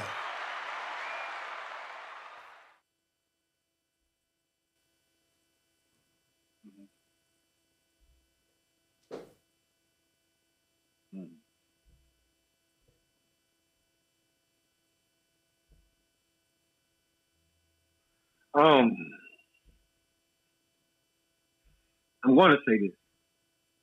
He has some insecurities. He does. Because he said he stood up and talked to her. And she's saying this is just who she is. So I believe his insecurities are weighing heavy on him that she does it. Now, on the other hand, if other people are having a problem with her doing it, and he went to her to tell her that, and she's not paying attention that, hey, other people are kind of like feeling some type of way that you're doing that, and she don't want to hear that, and she's not really there for you, and she's not there to pay attention to what's going on. She's just freely living in a space where she feels like she can do as she pleases with whoever and whenever she wants to do it. So I would tell him to really understand who she is. This is something she does. But also give her an explanation about your friends and what they're saying to you about her and the things that's going on, if they told you something about it. You know what I'm saying? And if she don't hear that part, then, you know, it's time to separate. Separate. What we trying to do, separate. I'm talking about me and you, separate. So that's what I was telling you. Other than that, I think back in the day, boss, niggas used to greet women and shit. They used to kiss their hand. Madame. Niggas used to kiss other niggas' ladies' hands and shit when they met them. That shit stopped fast. By the 80s, that shit was over. Don't you kiss my lady hand, man. Hey, man, I've seen some men kiss women in church. Like, they kiss. Hey, Sister G. You're right. Hey, Sister You're right. Nigga going to church just for the kisses. That's crazy. But what he said was some of the men, his partners, women looked at bothered by it. So now this ain't just about him, because every lady might not be cool with that. Now, if we get to a point where it's like, that's bro, that's sis, you the new bitch he just brought around. They don't know if you the backdoor hoe, a 69 guy. They don't know what you do. You coming around, they don't know, and they might think they got the better man. Like, this bitch is in the circle trying to get the better man out of this.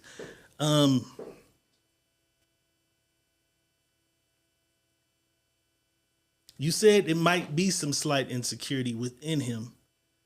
Within him, yeah, it may be some, but he has to understand this is who she is. You knew that when you got with her. You knew who she was. You just didn't know that she was this friendly, I guess, because if you just took her around the people and this is how she is, and she's telling you this, so now you understand this is who your girl is. You know what I mean? I know some women that don't shake no man's hand. They will never shake a man's hand. Mm-hmm. They will give you a hug before they're never, or they'll just, you know what I mean? They're never going to shake your hand. They just think that's for men to do. So either you're going to give me a hug or you're not. That's how they look. Because now that I'm looking at it, that might be less of an that's a full body exchange. But that it's skin to skin. Skin to skin, right. In the comments, y'all let me know. Maybe that's her way of avoiding skin to skin contact. A hug and a pat on your back versus transmitting that energy hand to hand. Because I can grope your hand a certain way. You know what I'm saying? Right. I can get your hand and, hey, how you doing a certain way. That quick pat on the back ain't, I don't know. I can't get nothing out of that quick. You know what I'm saying? So is the hug in the comments, is the hug worse than the handshake? I don't know. Ladies, if you with your man and he introduces his new lady to your man, would you rather she give him a, hey, how you doing? Give him a quick hug, give you a quick hug, or the handshake?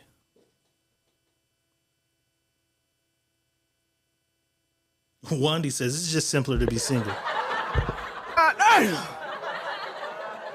Kimmy Kim says, I wonder if that was during COVID. I think this was last fucking weekend. I think it was last weekend. Hey, I'm gonna tell you some real shit too.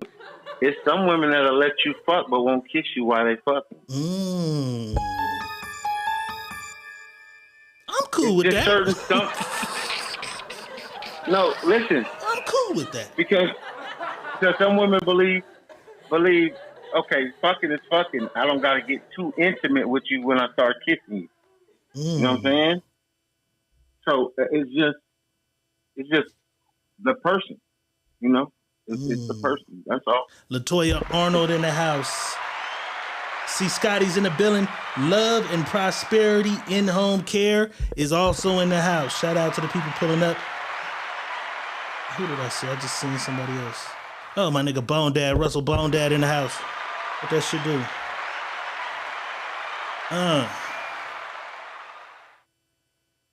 Just a simple hi is fine. People are gonna either shake hands or give a little hug, though. Especially when I'm bringing you around family, and that's what everyone else is doing when they're greeting. So if the strangers coming into your family fold or your friend circle on a game night, yeah, you might just need to stand back. Hey, y'all, this is Latoya. Hey, everybody. Hey. But then you got the motherfuckers that want to hug. You know what I'm saying? Corey Barnett's in the house and he's smoking. So you think him falling back is cool? This just ain't the one for him. It may not be the one for him because he just don't feel like that's something that he wants to deal with right now. And I say this freely because it's a lot of people that don't want to see they women hugging nobody. Some men have that insecurity. Mm-hmm. Like, why you always gotta hug a motherfucker? Like, why do you feel the need to let another motherfucker put their arms around you? You know what I'm saying? That be some of their insecurities instead of motherfuckers just like, okay, that's my girl doing whatever, Or if she's a mute, which some people have mute. When she come around, this motherfucker don't even speak to nobody. I had one of those before. I'm like, you gotta loosen up, interact more. I'm here for you. And they just don't do it. Yeah, I'm not. Bitches, I don't want to meet your niggas. Oh, right. Because I don't want you to be able to tell me nothing about you that I don't want to hear. I don't want to be engaging in the bullshit. I'm here for you. You wanted me to come with you over to your people's house? Cool. Other than that, I don't want to know these motherfuckers. That's how I be sometimes. Real I'm G like Ashley that. and Ash. Real G Ashley got a good theory, though. A good theory. Shout out Real G. She grew up cross town. She don't know better. However, a friend setting is different from family. What about mother? Because we automatically come from the ghetto, the trenches, where your sister will fuck your nigga. Niggas will Drake you like Lil Wayne. We come from environments where the back door fucking happens all the time within the family and shit. It's motherfuckers who, mama and auntie got a baby by the same nigga in the family. You know what I'm saying? He say, what if she grew up across town where it's hugs and it's love and she's just, she's a Clovis West girl like Camille, right? Ain't that what Camille was? Right. What if she's just bubbly and that's just, I hug everyone.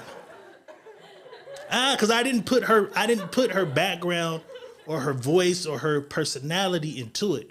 Because I'm from where you was a friendly bitch. Where I'm from, it's a friendly ass. Friendly. I don't like no nice ass. You feel me? But that's his insecurity. What if she's from a different environment though, boss? Should he adjust? No, listen. He has to check his insecurity. She's not adjusting because this is who she is. She don't understand the method that he lives, that he grew up with. If she's from a different area or a different place. So what she's doing is being her, and she told him that. This is who I am. You're going to be a little, you seem a little insecure. That's what I said. He's a little insecure because he told you, this is who I am. I'm not changing who I am. So if he's not accepting who she is or trying to explain to her, hey, check this out. Okay, I understand this is who you are. It could be a cultural background divide. Right. My people aren't like that. Their girls are looking in a different manner at you when you're doing that. So we got to change up some things that's going on when we coming around them when you're doing it. And if she don't understand that and you can't deal with that and she's not changing, then separate what we come to do. Separate. But is that an eye opener? Is that an eye opener? Is that an eye opener for black people as a people? We always associate shit with dick and pussy shit. Her hugging you as a greeting instantly puts "you want my man" into her head. Puts, oh, bitch, you would fuck around and fuck one of these niggas behind my back into his head. Is we traumatized? Is we fucked up from years and years of dick and pussy shit? This is dick and pussy trauma. Yes. We've seen it. We lived in it. We lived with it. Yes. Well, listen, man. So, bitch, don't you do it. We've seen so much shit growing up. Even if it wasn't in our family, it was somebody close to our family. It was somebody we knew. It was something. We all seen it. So we all deal with that. We like, damn, it could happen to me. You know what I'm saying? So yeah, we deal with that trauma. If we're calling that trauma, yeah, we're dealing with that because we're gonna say, well, I don't want the bitch doing that right now because of this, that, and the third. You know what I mean? But she's coming with a whole different aspect of why she's doing it. This is this is me being a loving person and greeting people with love. It's my people, not nothing else. Right. There's nothing else behind it. But again, that's his insecurity, like I said. And just like we had to dial it back and evaluate our background, I think she needs to be more mindful of where other people come from too. Bingo. That's why I said he needs to talk to her and let her know. Hey, when we go and we're with our people, I understand this is how you are. But the people that you're doing this to, their significant other is giving you the side eye, like, bitch, you do it one more time, and I'll have your fucking head in the bucket somewhere today. You know what I'm saying? And I'm trying to save you to get you to understand, babe, this is not something that's okay with everybody. You know what I mean? It's not okay with everybody. You may be okay with it from where you're from, but I'm telling you where we're from, it's not okay. Some women don't allow that. They don't even want that to be around. This is a whole new evaluation. We black people really center our whole shit around dick and pussy. So, of course, because that's what it's about. That's what it's about. It's really about dick and pussy, because dick and pussy is the creator of new life. So it's about that. You gonna guard that. And you gonna protect that. You gonna guard and protect that at all costs. And this is the thing, though. Dick and pussy is much powerful in our community, because most of the women and the men, when they get pussy, they like it, they get attached to it. That's how, and when women, that's pretty much how 80% of people choose their partner. Right. And so when they do it, because if you don't like fucking them, you usually don't stay fucking with them. Now we're kind of getting into the money era of what can you do? What does he have? Can we put our money together? But historically, you hit that pussy right, you got a wife if you want it. Yeah, no, because you got to think about this, though. Listen, they're there. You got to think about it. Most motherfuckers, when they get in relationships, they don't even tell each other, like, okay, we're gonna be boyfriend and girlfriend. They fuck their way into a relationship. Just fuck and then just don't stop fucking no more. Don't stop fucking and now it's a relationship. Just one day. That nigga doing on your blocking. That was it. That was, bitch, we together now. Right. You know what I'm saying? She go through the phone. She send a bit. Don't text this nigga no more. Once she send that message to not text her nigga no more, you're her man. Nobody ever said, you know what, we gonna do this. We gonna be together. Right. Interesting. All right, let's get back to it. The battle for Earth. The battle for Earth. Not everybody is as happy as me to see this shit going on. Boss happens to be one of them. He really wasn't feeling this shit when they started just telling it. But 2024 has been the tell all year. Cat Williams started out telling. Cassie came out telling. Everybody else is telling. You know what I'm saying? It's a few people who don't like what they seeing, but I'm kind of side-eye at some of these niggas, though. So, Lil Boosie. Shout out Lil Boosie, because I fuck with Lil Boosie. One of my favorite niggas. I can't say one of my favorite rappers. He got some albums that I fuck with. You know what I'm saying? The one when he first got out of prison. And then he got the one song, They Said I Wouldn't Make It to the Top, because I came from the bottom. Greatest Lil Boosie song ever. Wait, that's crazy. That's the greatest Lil Boosie song ever to me. Everybody else name all that other shit. IND. No, that is the greatest Lil Boosie song ever. My little sister, Ty, in New Orleans, rest in peace to her baby, to her husband, Travis. Remember I told you I first heard Boosie? The very first song I heard from Boosie had a song called Jiggalate. Oh no! No, it's called Jiggalate. It didn't even really make it out to us. It was a big banger in New Orleans called Jiggalate. Travis, rest in peace, Travis. Mm-hmm. Where is Boosie? From the same area, same neighborhood. So when I seen that, Travis hopped in my head. Rest in peace to him, man. He just passed away. But that's how, and I talked to Boosie on the phone through Travis, because I didn't believe it. Nigga, you can't tell me anything. He put that nigga on the phone. I'm like, oh, okay. The nigga. So, shout out Boosie. I fuck with Boosie. But before we get to Boosie, we got some goddamn work to do ourselves, because freaky ass Kim with another 1,000 stars. Freaky Ass Kim with another 1,000 stars. Y'all know what it is. Money Making Motivation Monday. Secret Menu Podcast. You know what I'm talking about? So shut up. Hey, let's do it.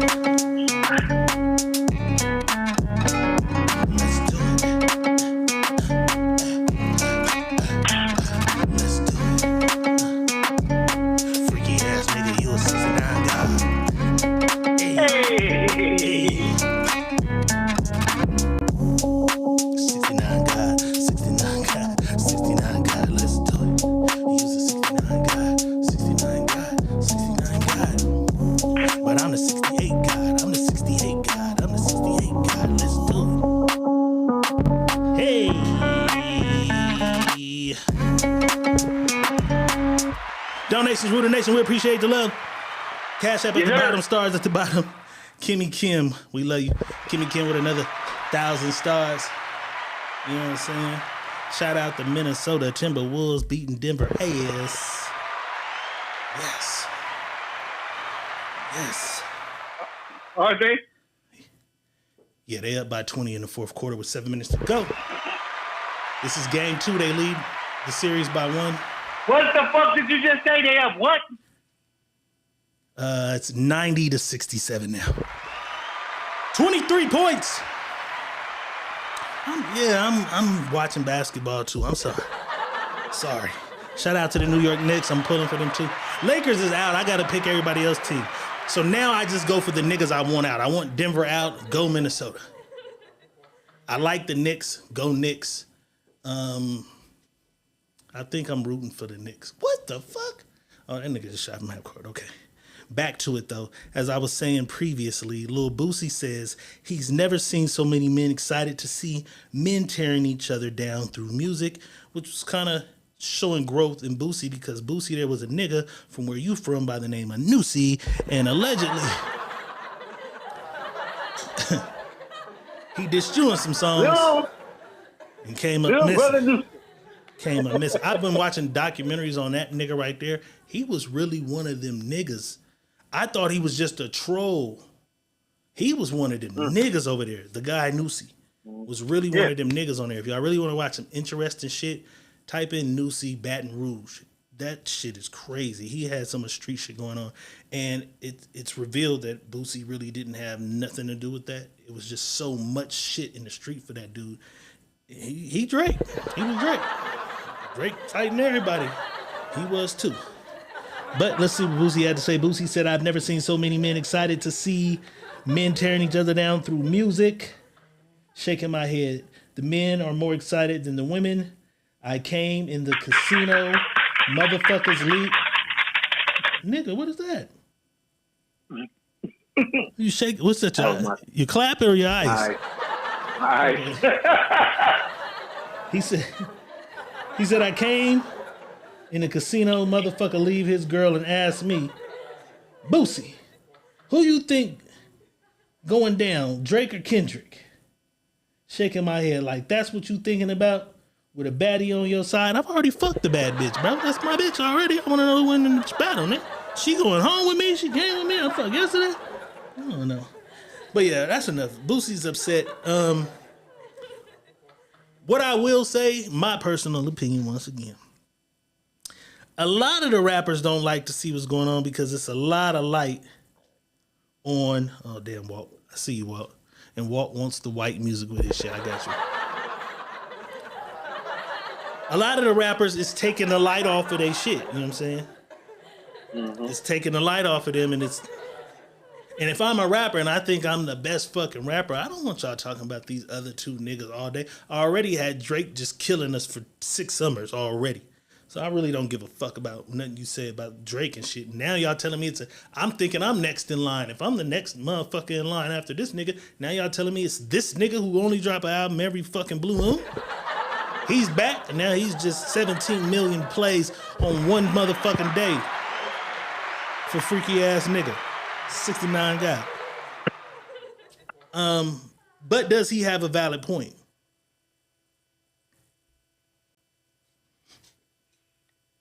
Or is this hip hop fans being hip hop fans? It's his point of view and what he's seeing things in his life. That's all I can say. I don't know if he has a point, But what I'm saying is, I'm seeing too many motherfucking men hooray and hurrah and bicker and back and forth with each other behind two other males. It's giving me some fucking bad fucking. But I seen some niggas say that the other day, right? Last night or the day before. Like, oh, these niggas. And I know both of these niggas don't like either rappers. These niggas on here, these two niggas, y'all choose a nigga. Those two niggas are two of the biggest 49er fans who argue all year long about niggas in this niggas in tights. It's niggas in tights. Niggas in tights and niggas with microphones. Same shit. Thank you. I love hip hop. I love football too. I'm watching basketball now. I like sports. So goddamn, it's a competitive thing. It's hip hop. I'm tired of fucking my booty hole brown. Like, I'm glad it's some niggas back battling and rapping. Shit. I gotta have a crush on Kendrick because I want to see the nigga rap. Nope. Not at all. What was the nigga name? What's the one nigga name? Who? He said, if you like pussy because it feels good, you're gay. Oh, Andrew Tate. Andrew Tate. I know Andrew Tate having a field day with it. You niggas is listening to Kendrick, you're gay. That nigga said, if you're not just getting pussy to reproduce, you're gay. If pussy ever felt good to you, you're gay. Goddamn, Andrew. Has it been a bit excessive? Okay, goddamn it. They piling them on us? Yeah, we gonna have to go to work. We gonna have to go to work then because we gotta get Walt shit out the motherfucking way. Freaky ass Walt with a god damn it, Walt, freaky ass Walt with 3,000 stars. It's so unusual to be loved by you. And you already know Walt don't want that other beat. Walt said, let that motherfucking white boy beat roll. So you know what it is. Walt with 3,000 stars. Let's do it. Hey. Let's do it. So unusual. Let's do it. Hey. Let's do it. It's the coffee. Let's do it. Let's do it. Let's do it.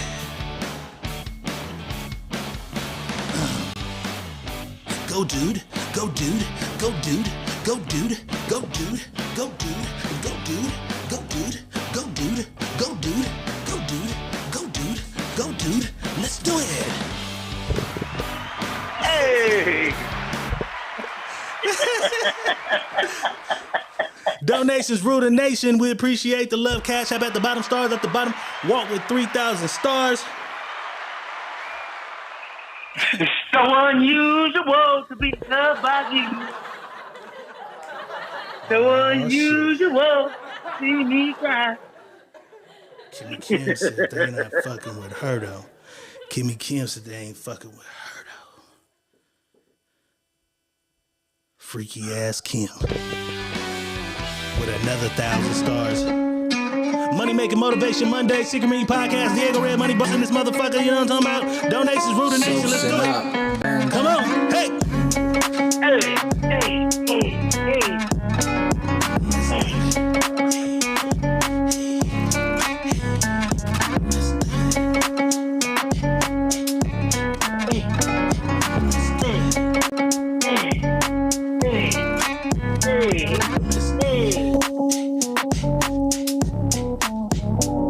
How you doing, mama? How you doing, mama? How you doing, mama? How you doing, mama? How you doing, mama?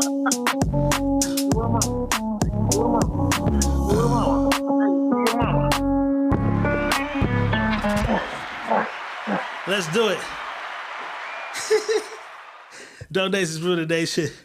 We appreciate the love, man. Y'all tap in with Money Motherfucking Boss if you is trying to get your motherfucking Let's Do It t-shirt. Let's Do It t-shirt. Do it. It's out right now. Tap in with the boss. Get your Let's Do It t-shirt. We really out here. Somebody said, you niggas should be rich. Let's do it is a ringtone. You feel? It's a viral hit. Let's do it. Yeah.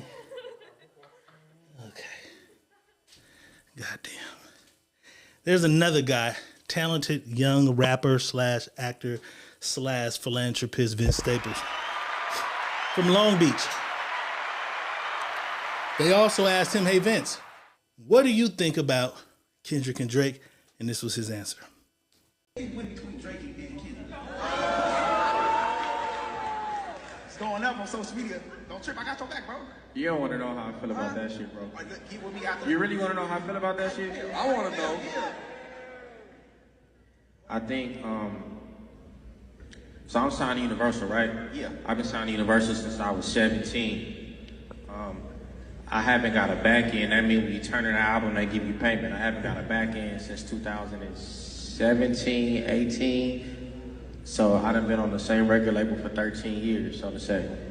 That record label just folded all of its independent labels and subsidiaries into each other, which means how we was kids, you got Rockefeller, you got Def Jam, you got all these things, none of them exist no more. They fired all the heads of the labels, and if they didn't, they turned them into glorified A&Rs. They cut off 50% of the people who work in all these departments. Most of those people is us, people of color that come from hip hop and R&B and these other things, right? Then you got record labels opening up IPOs. You got record labels destroying their relationships with TikTok, Spotify, things that pay out artists because they want to start their own shit. So then we get priced out of our contracts, we get priced out of our imprints. There are no labels basically that are incentivized to sign black music, and it's happening in front of our eyes. And while Taylor Swift is fighting for people to be able to have streaming money, niggas is on the internet arguing with each other about some rap shit. So that's how I feel about it, honestly. Neighbors is on the Language, Vince. Language. About some rap stuff. So I think, personally, I think we better than that. I think we deserve better than that because we've been saying for decades that we want people to respect black music and black art and black people. And I think for that to happen, we gotta respect ourselves. And they don't make it easy for us, but we gotta try to work a little bit harder at that.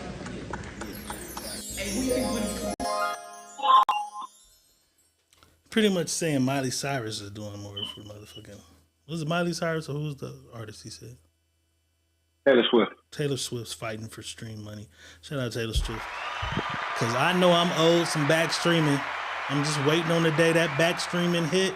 It ain't going to be as much as Drake's, but I'm going to get me a little piece of change too. You know what I'm talking about? Is that someone generally concerned about the treatment of artists versus where hip hop is? Cause this don't to me don't seem like two niggas that could lead to bloodshed. It just looks like rap. Well, they did get pretty. They started getting to that point. Yeah, you almost got to the point where it was the land of no return.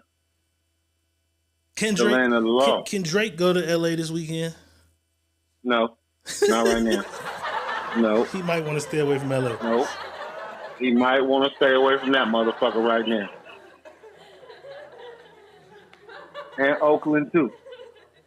Yeah, that was a cold angle out. He was like, let me include my Bay niggas. Yeah, and Oakland, too. So he you might think want to Oakland stay away from that shit. Let you disrespect Pac, nigga? That Oakland stop might be your last stop, nigga. Be your last stop, nigga. I heard that too. But what killed me, see, like I like to get on YouTube. I like to watch shit on YouTube and get people's reactions. And so while I'm on there, I see Sonny Bo. Sonny Bo is the character Louis Belt plays. Because he'd be funny. That nigga put a let's stop Drake from coming to Oakland. And you know how big Sonny Bo is, how big Louis Belt is. That's a big person that has a lot of followers, and he's putting that narrative out. But is he bigger than Fab? I ain't gonna say he's bigger than Fab. Shout out my nigga Mr. Fab. But boy, they went crazy on Fab yesterday. few days ago, he posted his picture with him and Kendrick. Last night or the night before, he posted his picture with him and Drake, and they went crazy on my nigga. They went crazy in the comments. Shout out Fab though, because he held his own for as long as he could. He was hitting niggas with everything. He was like, nigga, you posting a picture with a nigga who leaked his dick video. He said, hey, check this shit out, man. That type of shit don't come across my motherfucking timeline. But the fact that you watched the dick video is beyond me, nigga. Boom. Then the next bitch will say something. He's the boom. Fab was hitting him back. He was through the comments hitting everybody back with shit. Everything they had slick to say, he combat. He say, man, I'm just a fan. Oh, you a fan? He said, yeah, I'm a fan of the music. I'm a fan of the sport. I'm a fan. I can be a fan of both these niggas and watch this shit. And that's how I feel. I can pick my winner. I can say Kendrick is winning, but I'm just a fan of hip hop. And that's what Fab said. But he had to cut them comments off because they didn't stop. And this is why. California don't get enough credit, man. Right. You feel me? When it comes to this hip hop shit, they don't get enough credit. We do, but we don't get the credit that they deserve as when they sing. And then when you're trying to use Kendrick as a lyricist, right? Mm-hmm. So what we use him as? Oh, he's not like these niggas over here. Or he can't get down like this nigga over here. Or he can't get down like that nigga like that. So when Fab did what Fab did, you straddled the fence. That's called fence straddle. You straddled the fence, bro. You showed a picture with this nigga, and you showed a picture with this nigga.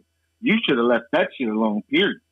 Don't put yourself involved. Why do I gotta choose a side? You don't have to choose a side. If I got a relationship with this nigga, I've written records with this nigga, and I've did songs with this nigga. I don't know if he's written with this nigga, but why I gotta choose a side? Why I can't say, man, I love what both of my niggas is doing? Hey, and I learned that.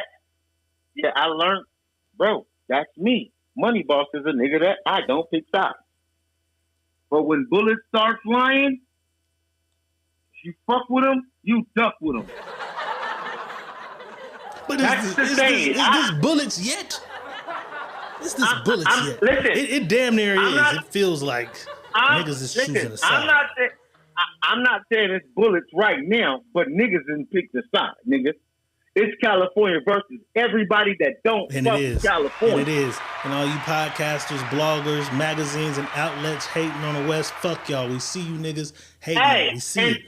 Listen, and that's what Top Dog said. Go to Twitter. Top Dog said it. Top Dog said, I don't be on Twitter. Yeah. Go to Twitter. Top Dog on his Twitter said, oh, yeah.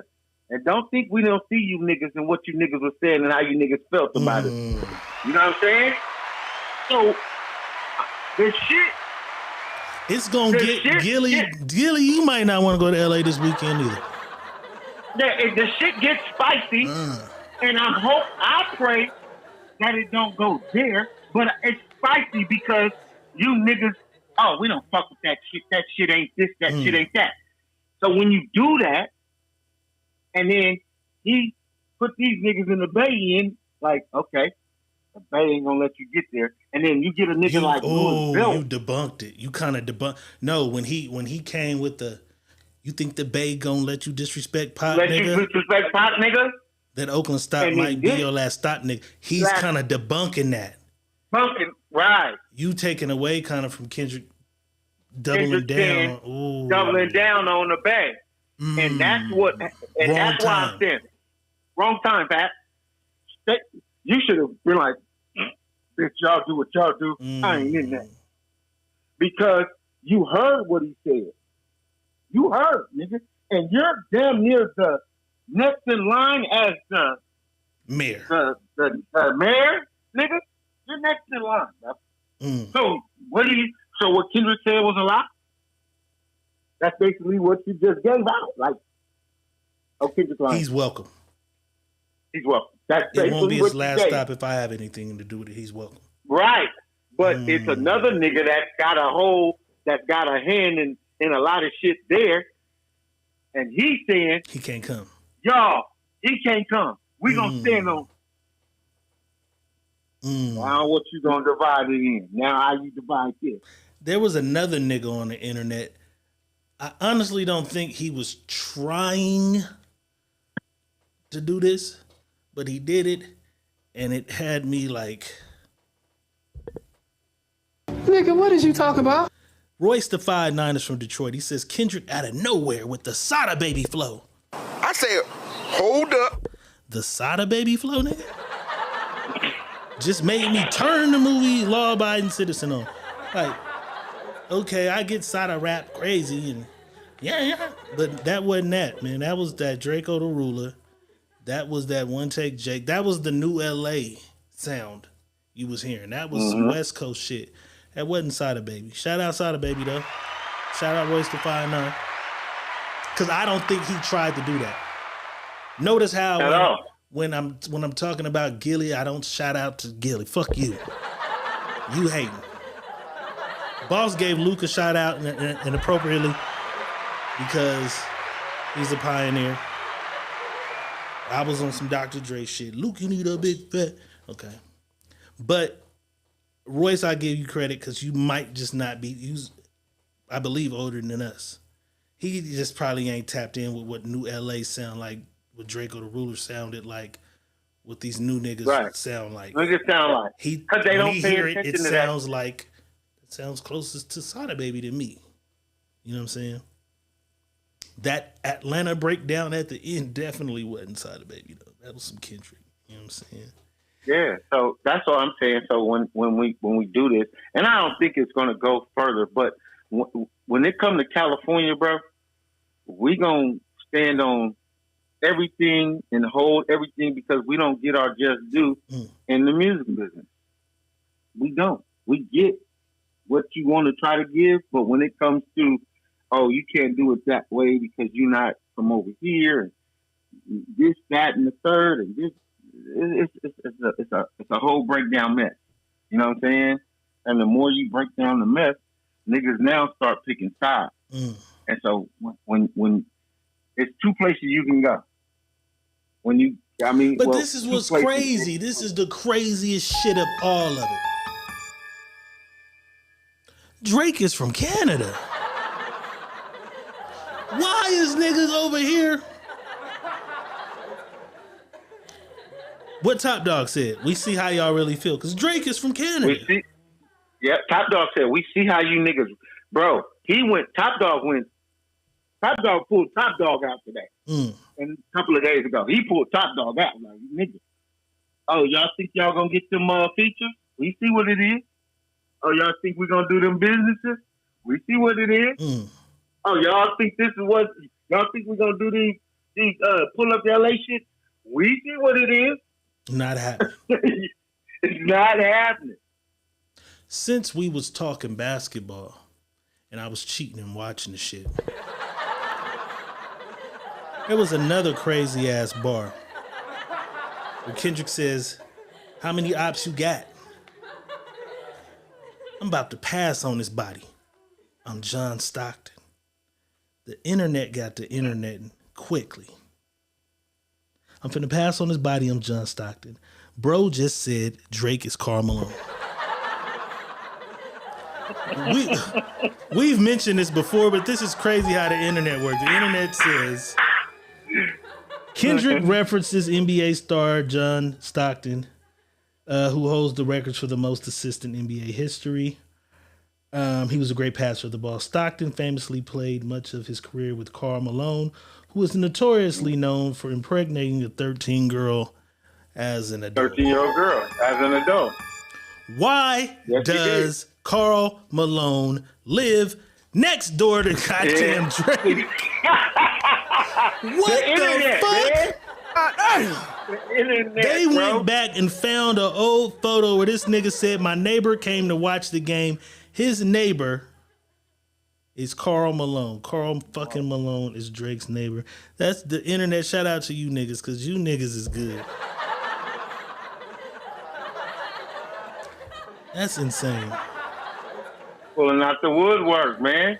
That's just like insane. They put up that picture, just like they put up that video when that nigga was like, yeah, that dude, my dude. Yeah, that's my nigger. Nigger? He said that with a hard ER. But to his credit, you know who else used to say it? Like Jay-Z used to say it like that. And I'd be like, why do East Coast? We didn't have much viral shit. So I'm like, Why do Jay-Z sound like he say nigger when he said my nigger? It used to sound like Jay-Z would say it like that. So I don't know if it's being close to Canada thing, but that was crazy. Because I seen Drizzy say it, and I'm like, what the fuck? That's crazy. All right, we close to the end, so let's go ahead and break down song for song who won the motherfucking round. Since Like That doesn't count, Like That isn't on that for some people, because Like That they feel like was the subliminal shot that started I told you that. I don't give a fuck. It count. I just where do we count at? Bruh, there's 9 of these. If you want me to go get you one with that on there, I can. I just picked this one because of what you said. Okay. It's even. You see how it's even rounds. It's even, right? So that's why I did what this. I want. I believe Like That fair. Counts because Like That came and then Push Ups came. Started. Yeah, way later. You know what I'm saying? So we was waiting for something after Like That. But if we exclude Like That, we got these 4 rounds. Euphoria versus Push Ups. I liked Euphoria. I didn't really care for Push Ups. How did you vote? Push Up. I went with Euphoria, but Push Up had some lines. Okay. Drake was motherfucking draking. Okay. Drake was draking in that motherfucker. It seems so ABC-ish to me. He's the split. Yeah, but so many splits, you might split your pants. Like, but that's Drake. No, Drake raps. Nigga, he raps. I'm not saying he don't, but that's Drake. A lot of people think Drake is some ABC rapper. He do not ABC rap. He raps on a lot of shit. Okay, but we'll go to the next round. So the next round was 616 in LA versus the Taylor Made Freestyle, which was the one where he did the Tupac, Snoop, and his feature on it. I didn't really care for the 616 though. I give Taylor Made Freestyle the creative points in pulling Kendrick out of it because this came before he came, you know what I'm saying? Because Taylor Made literally came before Euphoria. Yeah, he dropped Push Up and dropped Taylor Made. He dropped those before Euphoria came. So I give Taylor Made the credit for pulling him out. You know what I'm saying? I take Taylor Made based on the beat and the creative shit with the people over 616. What you doing? Okay. I'm gonna keep it a buck. I didn't listen to neither one of them. Really. Okay. So right now I got it at, if my vote only one that matter, I got it at 1-1 when we get to that point. Okay. Then we got none of that. We get to Meet the Grams versus Family Matters. I thought Family Matters was crazy. It didn't live long though because this nigga came and had a song where he talked to his mama, his daddy, his son, and a daughter. Yes. Go ahead. We can stop there. So that round, because I don't really like how they paired these, but if we're giving that as a round, because this is the way it would have to go if they made the rounds. That's why I say Like That. That's why I felt Like That should count, because Kendrick already had points on the board and energy from the gate. But if this is what we're saying, then this is how it would have to go. So Meet the Grams or Family Matters, I like Family Matters more than Meet the Grams. See, that's why it's throwing my shit off. Because that would literally, for me, put Drake up. And I know at that point, he was not up. He was down. Because Euphoria was more powerful than all that shit, to me. And I didn't really care for Meet the Grams. But then when we go to this last round, go ahead. Meet the Grams and Family Matters was a split. Because both of them was lying. Right. It was just lying. Right. They was just in that motherfucker line. Drake was rapping on that motherfucker though. Yeah, Drake was rapping, but you in there rapping live. Well, we haven't confirmed any of the lies or truth though. None of this is confirmed. It's a lie because you can't prove the facts. Until you prove the facts, they're lies. So allegations ain't nothing but lies. They both lied. Both of them made allegations. On both of those. And it's crazy because this song's called Meet the Grams. That one's called Family Matters. They're both like introducing the family. Family, right. Lying. You're lying. Y'all in there lying like a motherfucker. Then Kendrick drops the motherfucking bomb, Not Like Us, which I feels like fucking 20 fucking points. That puts him ahead by 20 for me. The Heart 6 was so fucking trash to me. They said this should be the cover for the Heart 6.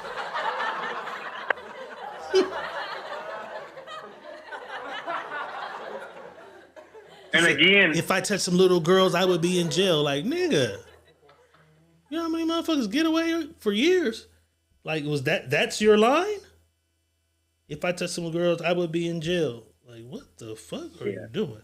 Somebody said, well, he definitely wrote that rap himself.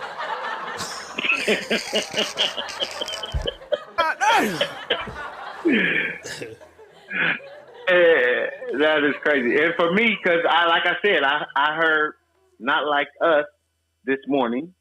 Then I heard it right here with you. But I heard The Heart 6 3-4 times. And I'm like, is this nigga just like, he like got punched in the stomach and went to one knee and then was like, fuck it, I ain't gonna get back up. Get back up. It sounded like he was wounded. I'm like, I'm gonna get up, but then I'm gonna tell my corner, hey dog, just gonna throw the towel.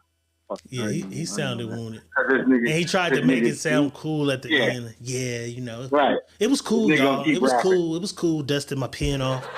Good little lyrical exercise. This shit was all right, but I'm not gonna argue with a wife beater and shit. And like, oh, now you're done? Like, I know you probably got 10 more of these motherfuckers you want to drop. You go ahead. You got like, what? Go ahead. You got it. Yeah, like, what? Yeah, no. You was begging this nigga to rap, and then he went crazy, and now you want to stop.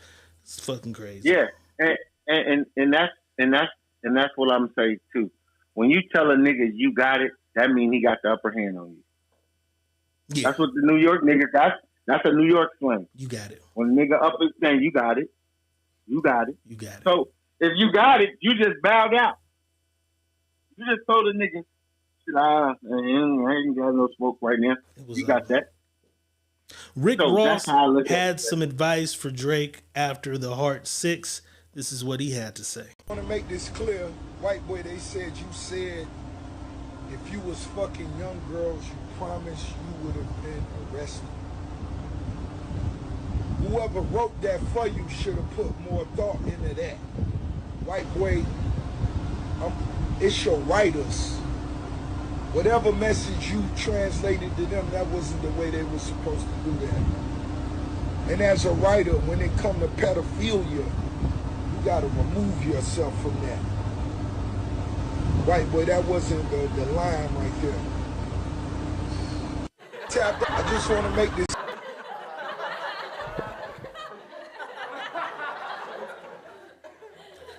And that's crazy. When Meek Mill said, yeah, y'all think this Diddy shit funny. I love pussy. I always get pussy. I even fuck pussy on his period. You look guilty, nigga. You look guilty when you do that kind of shit. That's what Drake looked like on that song. Not saying he's did any of the things he's accused of, but you look guilty, like, you know what I'm saying? He did. Fuck that. He kissed that girl on stage, nigga. He's fucking guilty. What the fuck are you talking about? You're guilty. Like, We've seen that, nigga. If I did touch some girls, I would be in jail. Like, why? How? No, but what's the other line? They love you, nigga. You're Drake. They got hopes of being your girlfriend one day. Whitney, I like Whitney, not Billy Joe Brown or Bobby Joe. That was crazy. Like, what are you talking about, nigga? But he had the hard line was, he was like, Whitney, if you need anything, you can hit me. Hit me. Not like he does. That was slick. Right. I said, oh yeah, you can hit me. Right. And it won't be like he hits you or some shit. Yeah. That was slick. That line was slick. But there were some other lines that stirred some shit, because in the song he broke down some shit and he implied something in his mind to the public. Kendrick got raped. That Kendrick was molested, and that's why he hates the thought of pedophilia so much. So he was playing the role of, hey, I realize you were molested as a kid, and now you think that I'm this guy. That's why you're attacking me. You're hurt, so I'm just gonna back up. oh, you're hurting. I'm going to leave this alone because now I'm toying with someone who's hurt. You're fighting. You're in a battle with yourself because you went through something. So the fans went back to that song on Kendrick's album where he does tell a story of his family coming to him, questioning him. Was somebody in his family doing something to him because they believed that person in his family was a pedophile? And he said no. And he repeatedly said no. And then he said no. But he said he had to live with that thought of his family thinking that he was tampered with and that his family because his mama was tampered with. A lot of his girl. And if you listen to the song, he tells the story of his girl too in her childhood. Right. Right. But he's saying in his mind, he had to deal with the trauma of that burden being put on his cousin all these years because they believed that he did something to him. He never said it happened to me. Right. Drake spent that. And a lot of people who have dealt with these type of things throughout their life, pedophilia, molestation, rape, etc., think it was a shitty way for Drake to deal with it. They think that was a shitty way for you to try to spin the narrative as if he was touched on as a 6-year-old kid. He could have helped it and he's some type of less of a man. We get you tried to put you're hurt. But he tried to spin it to the public like, do y'all know that he was touched? You know what I'm saying? Do you think that was a smart rap angle? Is it gloves off, nothing matters in rap battle? Nothing, rap battle, nothing matters. Say what the fuck you want to say. I don't give a fuck if you told you your mama was eating shit when she was 13 and turned around and nigga kicked her in her pussy and she started bleeding out her nose. Who gives a fuck? Who cares? Rap battles ain't always truthful. They hurtful. Say shit to make shit hurt. But when he say, nigga, you beat your bitch, y'all want the proof. So now where's the proof that Kendrick was molested? No, listen, if he's saying he wasn't.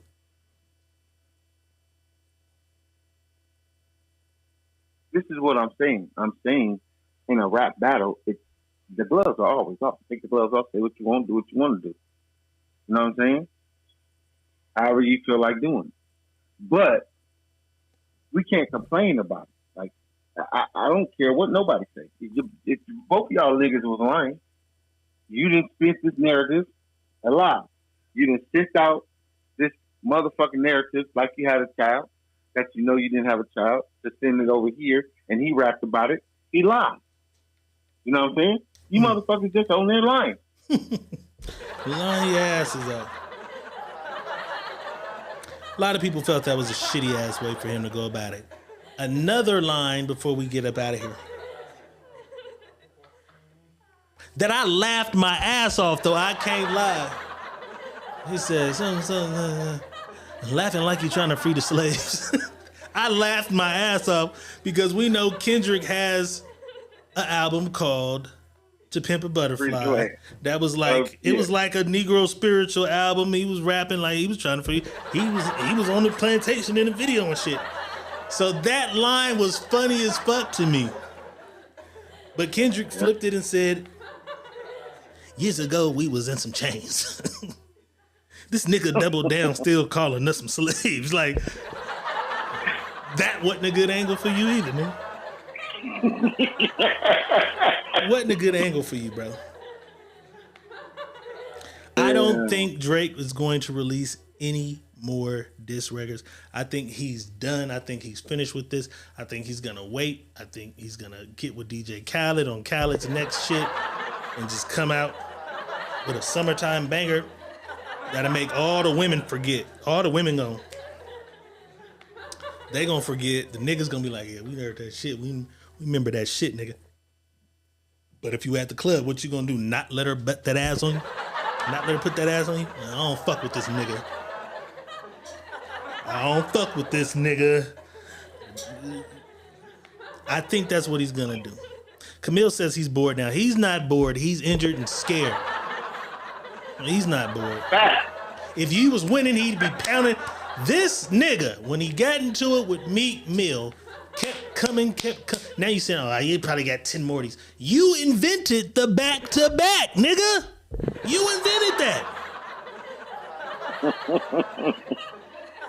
Another fun fact. Right. This nigga found out the hotel that Meek Mill was staying in, booked a room right above Meek Mill's suite, had a nigga wheel big ass speakers up there, put the speakers face down on the floor and played the record back to back all night long till that nigga moved hotels. Now I don't got time for this shit. I'm cool. You was playing war games with Meek Mill. You ran Meek Mill through the ringer. Right. And that's what happens though. See, it's a difference when you go and you fight a Doberman Pinscher, right? You get a Doberman Pinscher, and that Doberman Pinscher is a little wild. You got to fight that.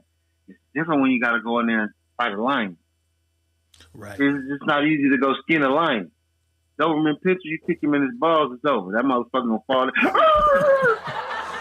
He did you not. Gotta find that way. He didn't think that little nigga had that much fight in him. He didn't think. See, and see, that's where he went wrong. See, that's where his biggest mistake was. He talked about how tall he was. See. Oh shit. Let me explain something. Kendrick for the short niggas. Kendrick put on for niggas that was short, cause boy. Let me explain something to you guys.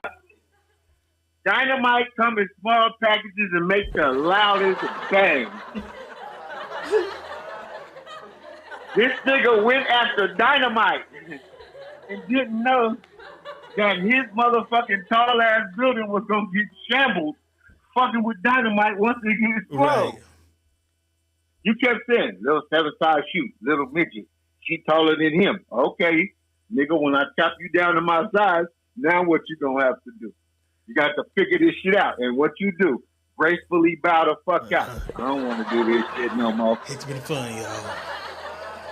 Hey, and now let's start clapping and give Kendrick praises. Because every time he got into it with somebody, they either apologize or now we have the Drake effect. They bowed out gracefully. I don't know, because there's a list of niggas that diss Kendrick that he never responded to. So are you just saying he didn't think they were worthy opponents though? Because it's a list of niggas that dissed him he never said nothing back to. Listen, I'm not saying that they're worthy opponents or they're not worthy opponents. What I'm saying is those that he picked to go, oh nigga, you want to go? And when I go, it was a rap. They bowed out. It was a rap. Or apologized. But Rap World has a list of niggas who said his name disrespectfully, and he never said nothing. You know what I'm saying? It was Troy Ave, Freddie Gibbs. Why would I say anything about I'm just saying Freddie's a big nigga. You know what I'm saying? No, but I'm saying what? Troy Ave, why? I mean, you know, he was big at the time. He was big at the time in New York. He was supposed to be the next 50 Cent until his criminal activities and street activities and shit forced him to testify against the man, and now he's in jail. I fuck with Troy. I fuck with Troy too. With him. Even after the shit, you know what I'm saying? I fuck with him because the thing. Now, I don't fuck with the Streets is a Myth campaign and you telling them the man, but nigga, a nigga came for you. You fought for your life. You popped a nigga, and you could have left it at that because the evidence was there to put that man away. You said, fuck this nigga, he tried to kill me. He did it. He came, so I can't tell another nigga to do with his life. That's his life. Right. He felt his life was on the line. He's probably one of the only niggas who ever did that where I just said, you know what, I'm about out of the conversation.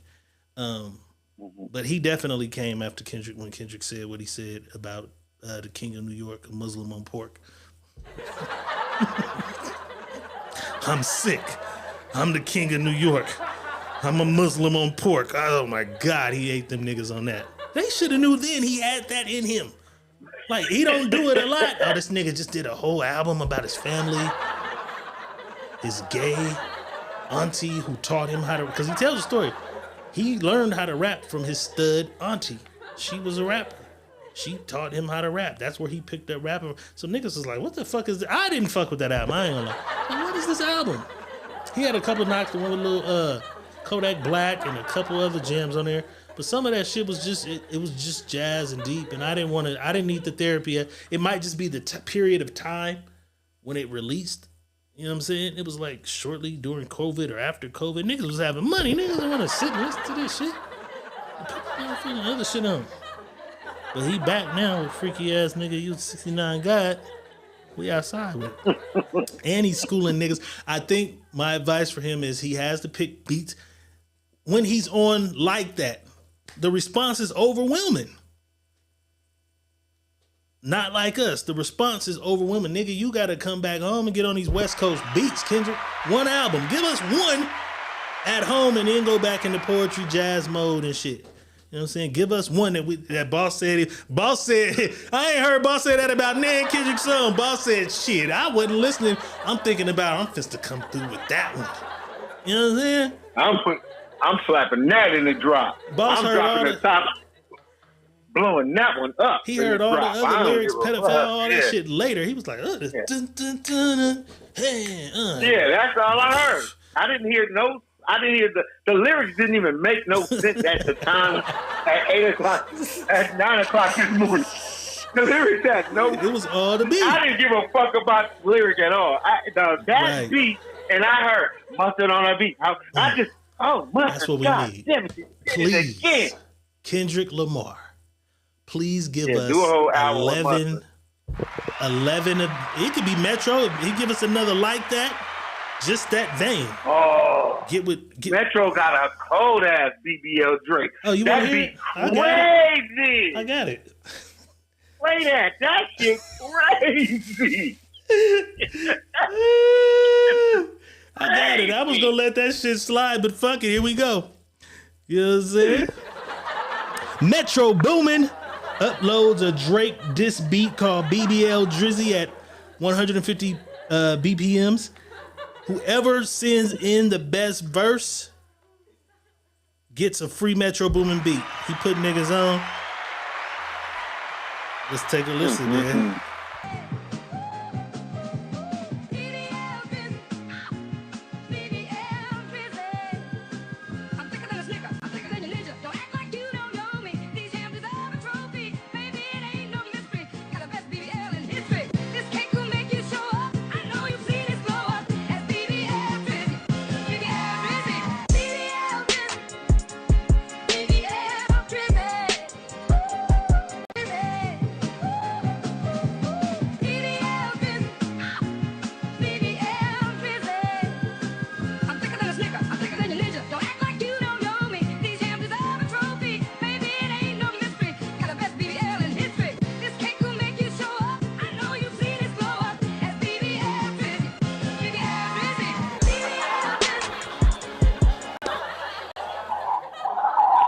Yeah, they ain't that much. That nigga Metro out of pocket. Yeah. BBL. He said, I'm thinking of this nigga. I'm thinking of this. That nigga said I got the big BBL in the world. That nigga is burnt the fuck out. Secret Menu Podcast, Money Making Motivation Mondays. Y'all know how we do this shit. Every Monday, every Wednesday, and every Friday, every Monday, every Wednesday, and every Friday night. We on YouTube only though, Friday nights, because it's nasty. We some freaky ass niggas on Friday night. It's the Sneaky Link Friday nights, YouTube only. Make sure y'all here to tap in for that. You feel me? Money Boss, Money Making Motivation Monday. Get the people some money making motivation to get us to hump day, man. BBL Drizzy. Let me see. Got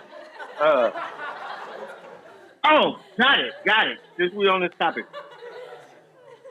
And listen, man. I'm gonna tell y'all this. These are things that just come.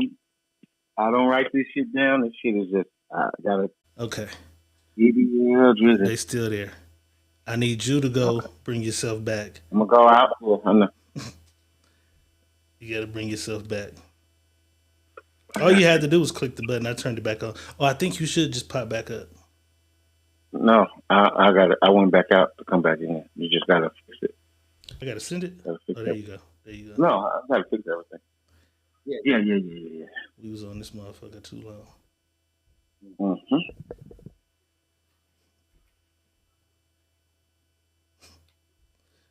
We back. Apologies, people. Apologies, people. Battery died. I gotta go get us a better battery, y'all. Gotta get us a better battery. Got it. Oh, you got an echo for sure.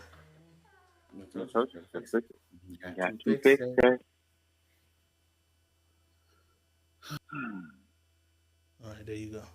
You good. My bad. As I was saying, Money Making Motivation Mondays. Money Making Motivation Mondays. We here every Monday, Wednesday, Friday nights is the motherfucking sneaky link. Make sure y'all tap in. Make sure your kids are not in the room. You know what I'm saying? Because we ain't on no Drake shit. You know what I'm saying? It's explicit adult content on Friday nights. You know what I'm saying? But Money Making Motivation Mondays. Boss, give us some games, some money making motivation to get us to hump day. Before we was rudely interrupted, I was saying, I got to come up with some of this stuff on the fly. Everything I do is on the fly, so I want to keep y'all with this.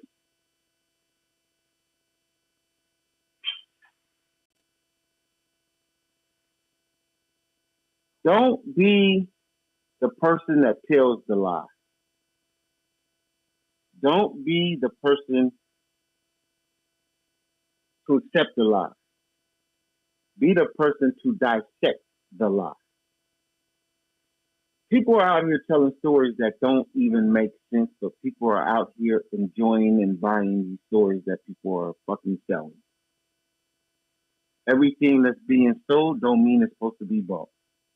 Leave some of that shit right where it's at. Don't invest too much time into what somebody else is trying to sell you. Everything that you hear may not be the truth. Everything that you see could be a lie as well. You know what I'm saying? So take time to evaluate what's going on before you jump into it and make it escalate to something that ain't. All the shit that we've been seeing is being, it got out of hand. It's got out of hand because everybody is trying to pick a side in a narrative to make it fit. Stop trying to make shit fit for you to make other people believe how you believe. You don't have to believe how everybody else believes. Believe how you believe. Take what you think is right for you and go with it. If don't nobody else believe what you're doing or saying, fuck them. Go about your business. Stop trying to prove your point to people that already got in their mind what you done said or what's happening or what's going on is a lie, and that's already set in their mind. So I'm gonna leave y'all with that, and we're gonna see y'all on Wednesday. Money Making Motivation Monday, Secret Menu Podcast. You know what I'm talking about? It. Like I told y'all earlier, tap in with the boss for them Let's Do It t-shirts. Limited sizes left. Reorders coming soon. If your size is not available, let us know, and we'll put them on for the next shipment. You know what I'm saying? Trap House out now on Tubi. Make sure y'all go check a nigga out. Give a nigga some motherfucking spins. We gonna end this on a different motherfucking note tonight, though. Oh, Friday we giving away the backpack to our highest star winners. I got some work and some digging to do. I gotta go figure some shit out. I gotta go do some calculating. I fucked up, but we not here tomorrow, so I'm gonna spend tomorrow calculating. Money Boss is giving away the exclusive MB Clothing and Apparel Backpack Friday to our highest star givers. Y'all showed y'all ass. Shout out to our star givers tonight.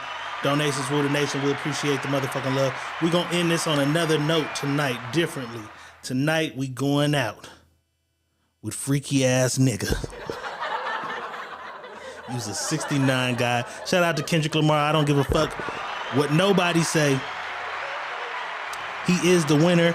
And if my opinion don't motherfucking matter to y'all, one of the oldest, greatest music publications in the motherfucking world has declared Kendrick Lamar as the motherfucking winner of the Great Rap War. Rolling Stone magazine. Shout out to Rolling motherfucking Stone magazine. Kendrick Lamar has won the Great Rap War because I don't believe Drake is coming back. Crazy. This might make him say, I gotta rap some more though. But I think that's he does. crazy right there. Rolling Stones. If Rolling Stones steps it, your ass is dead. Your ass is dead. Secret Menu Podcast. We appreciate y'all tapping in. We finna take it out of here with Not Like Us by Kendrick Lamar and the crazy reactions we seen earlier. Diego Red is saying peace. Money Boss is definitely saying peace.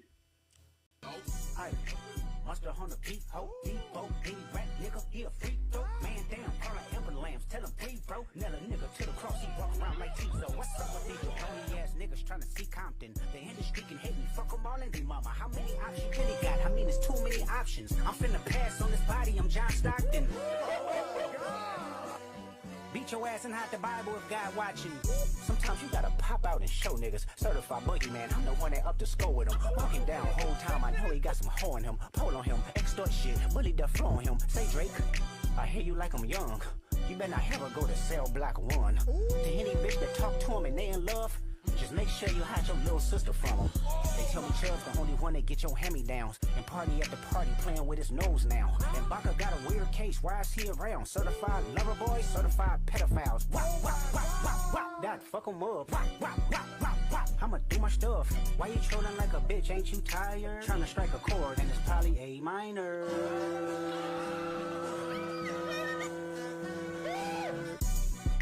They not like us. They not like us. They not like us. They not like us. They not like us. They not like us. You think the bay gon' let you disrespect Pop, nigga? I think that Oakland show gon' be your last stop, nigga. They cold foul. I don't know why you still pretending. What is the owl? Bird niggas and bird bitches. Go. The audience not dumb. Shape the stories how you want. Hey Drake, they're not slow. Rabbit hole is still deep. I can go further, I promise. Ain't there some B-rest that's for bitching? You Malibu most wanted. Ain't no love boy, you ball boy. Fish Gatorade or something. Since 2009, I had this bitch jumping. You niggas would get a wedgie. You flipped over your boxes. All over your foe. The other vaginal option. Pussy. If you better straight leg blush. Got famous all up in content. Might write this with a doctor. Tell a pop star quit hiding. Fuck a caption, won't action. No accident. I'm hands on. He fuck around, get polished. Fucked on rain grower. He was in jail. That's conniving. Then get his face tatted like a bitch apologizing. I'm glad D-Rose came home. Y'all didn't deserve him neither. From Alondra down to Central. Nigga better not speak on Serena. And your homeboy needs subpoena. That predator moving flocks. That name gotta be registered and placed on neighborhood watch. I lean on you niggas like another line of walk. Yeah, it's all eyes on me and I'ma send it up the pot. Ay, put the road label on me. I'ma get them dropped. Ay, preaching music and I won't pass the ox. Ay, how many stocks do I really have in stock? Ay, 1, 2, 3, 4, 5 plus 5. Ay, devil is a lie. He is 69 God. Ay, freaky ass niggas need to stay their ass inside. Ay, roll their ass up like a fresh pack of Zod. Ay, city is back up. It's a must. We outside. Ay. Bro, I like how you coming. They not like us. They not like us. They not like us. They not like us. They not like us. They not like us. Once upon a time, all of us was in chains. Homie still double down, calling us some slaves. Atlanta was the mecca, building railroads and trains. Bear with me for a second, let me put y'all on game. The settlers was using town folk to make them richer. Fast forward 2024, you got the same agenda. You run to Atlanta when you need a check balance. Let me break it down for you, this the real nigga challenge. You caught Future when you didn't see the club. Hey, what, little baby, help you get your lingo up. What, 21, get your first street cred. Thug makes you feel like you a slime in your head. Hey, what, Quavo said you can be from North Side. What, 2 Chainz say you good, but he lied. You run to Atlanta when you need a few dollars. No, you not a colleague, you a fucking colonizer. The family matter and the truth of the matter. Here was God's plan to show y'all the liar. He a fan, he a fan, he a fan.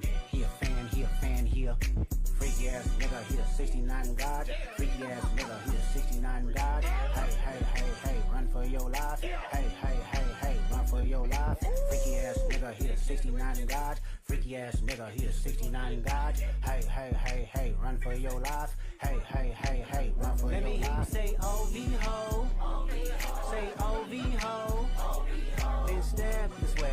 Step that way, then step this way, step that way. Why you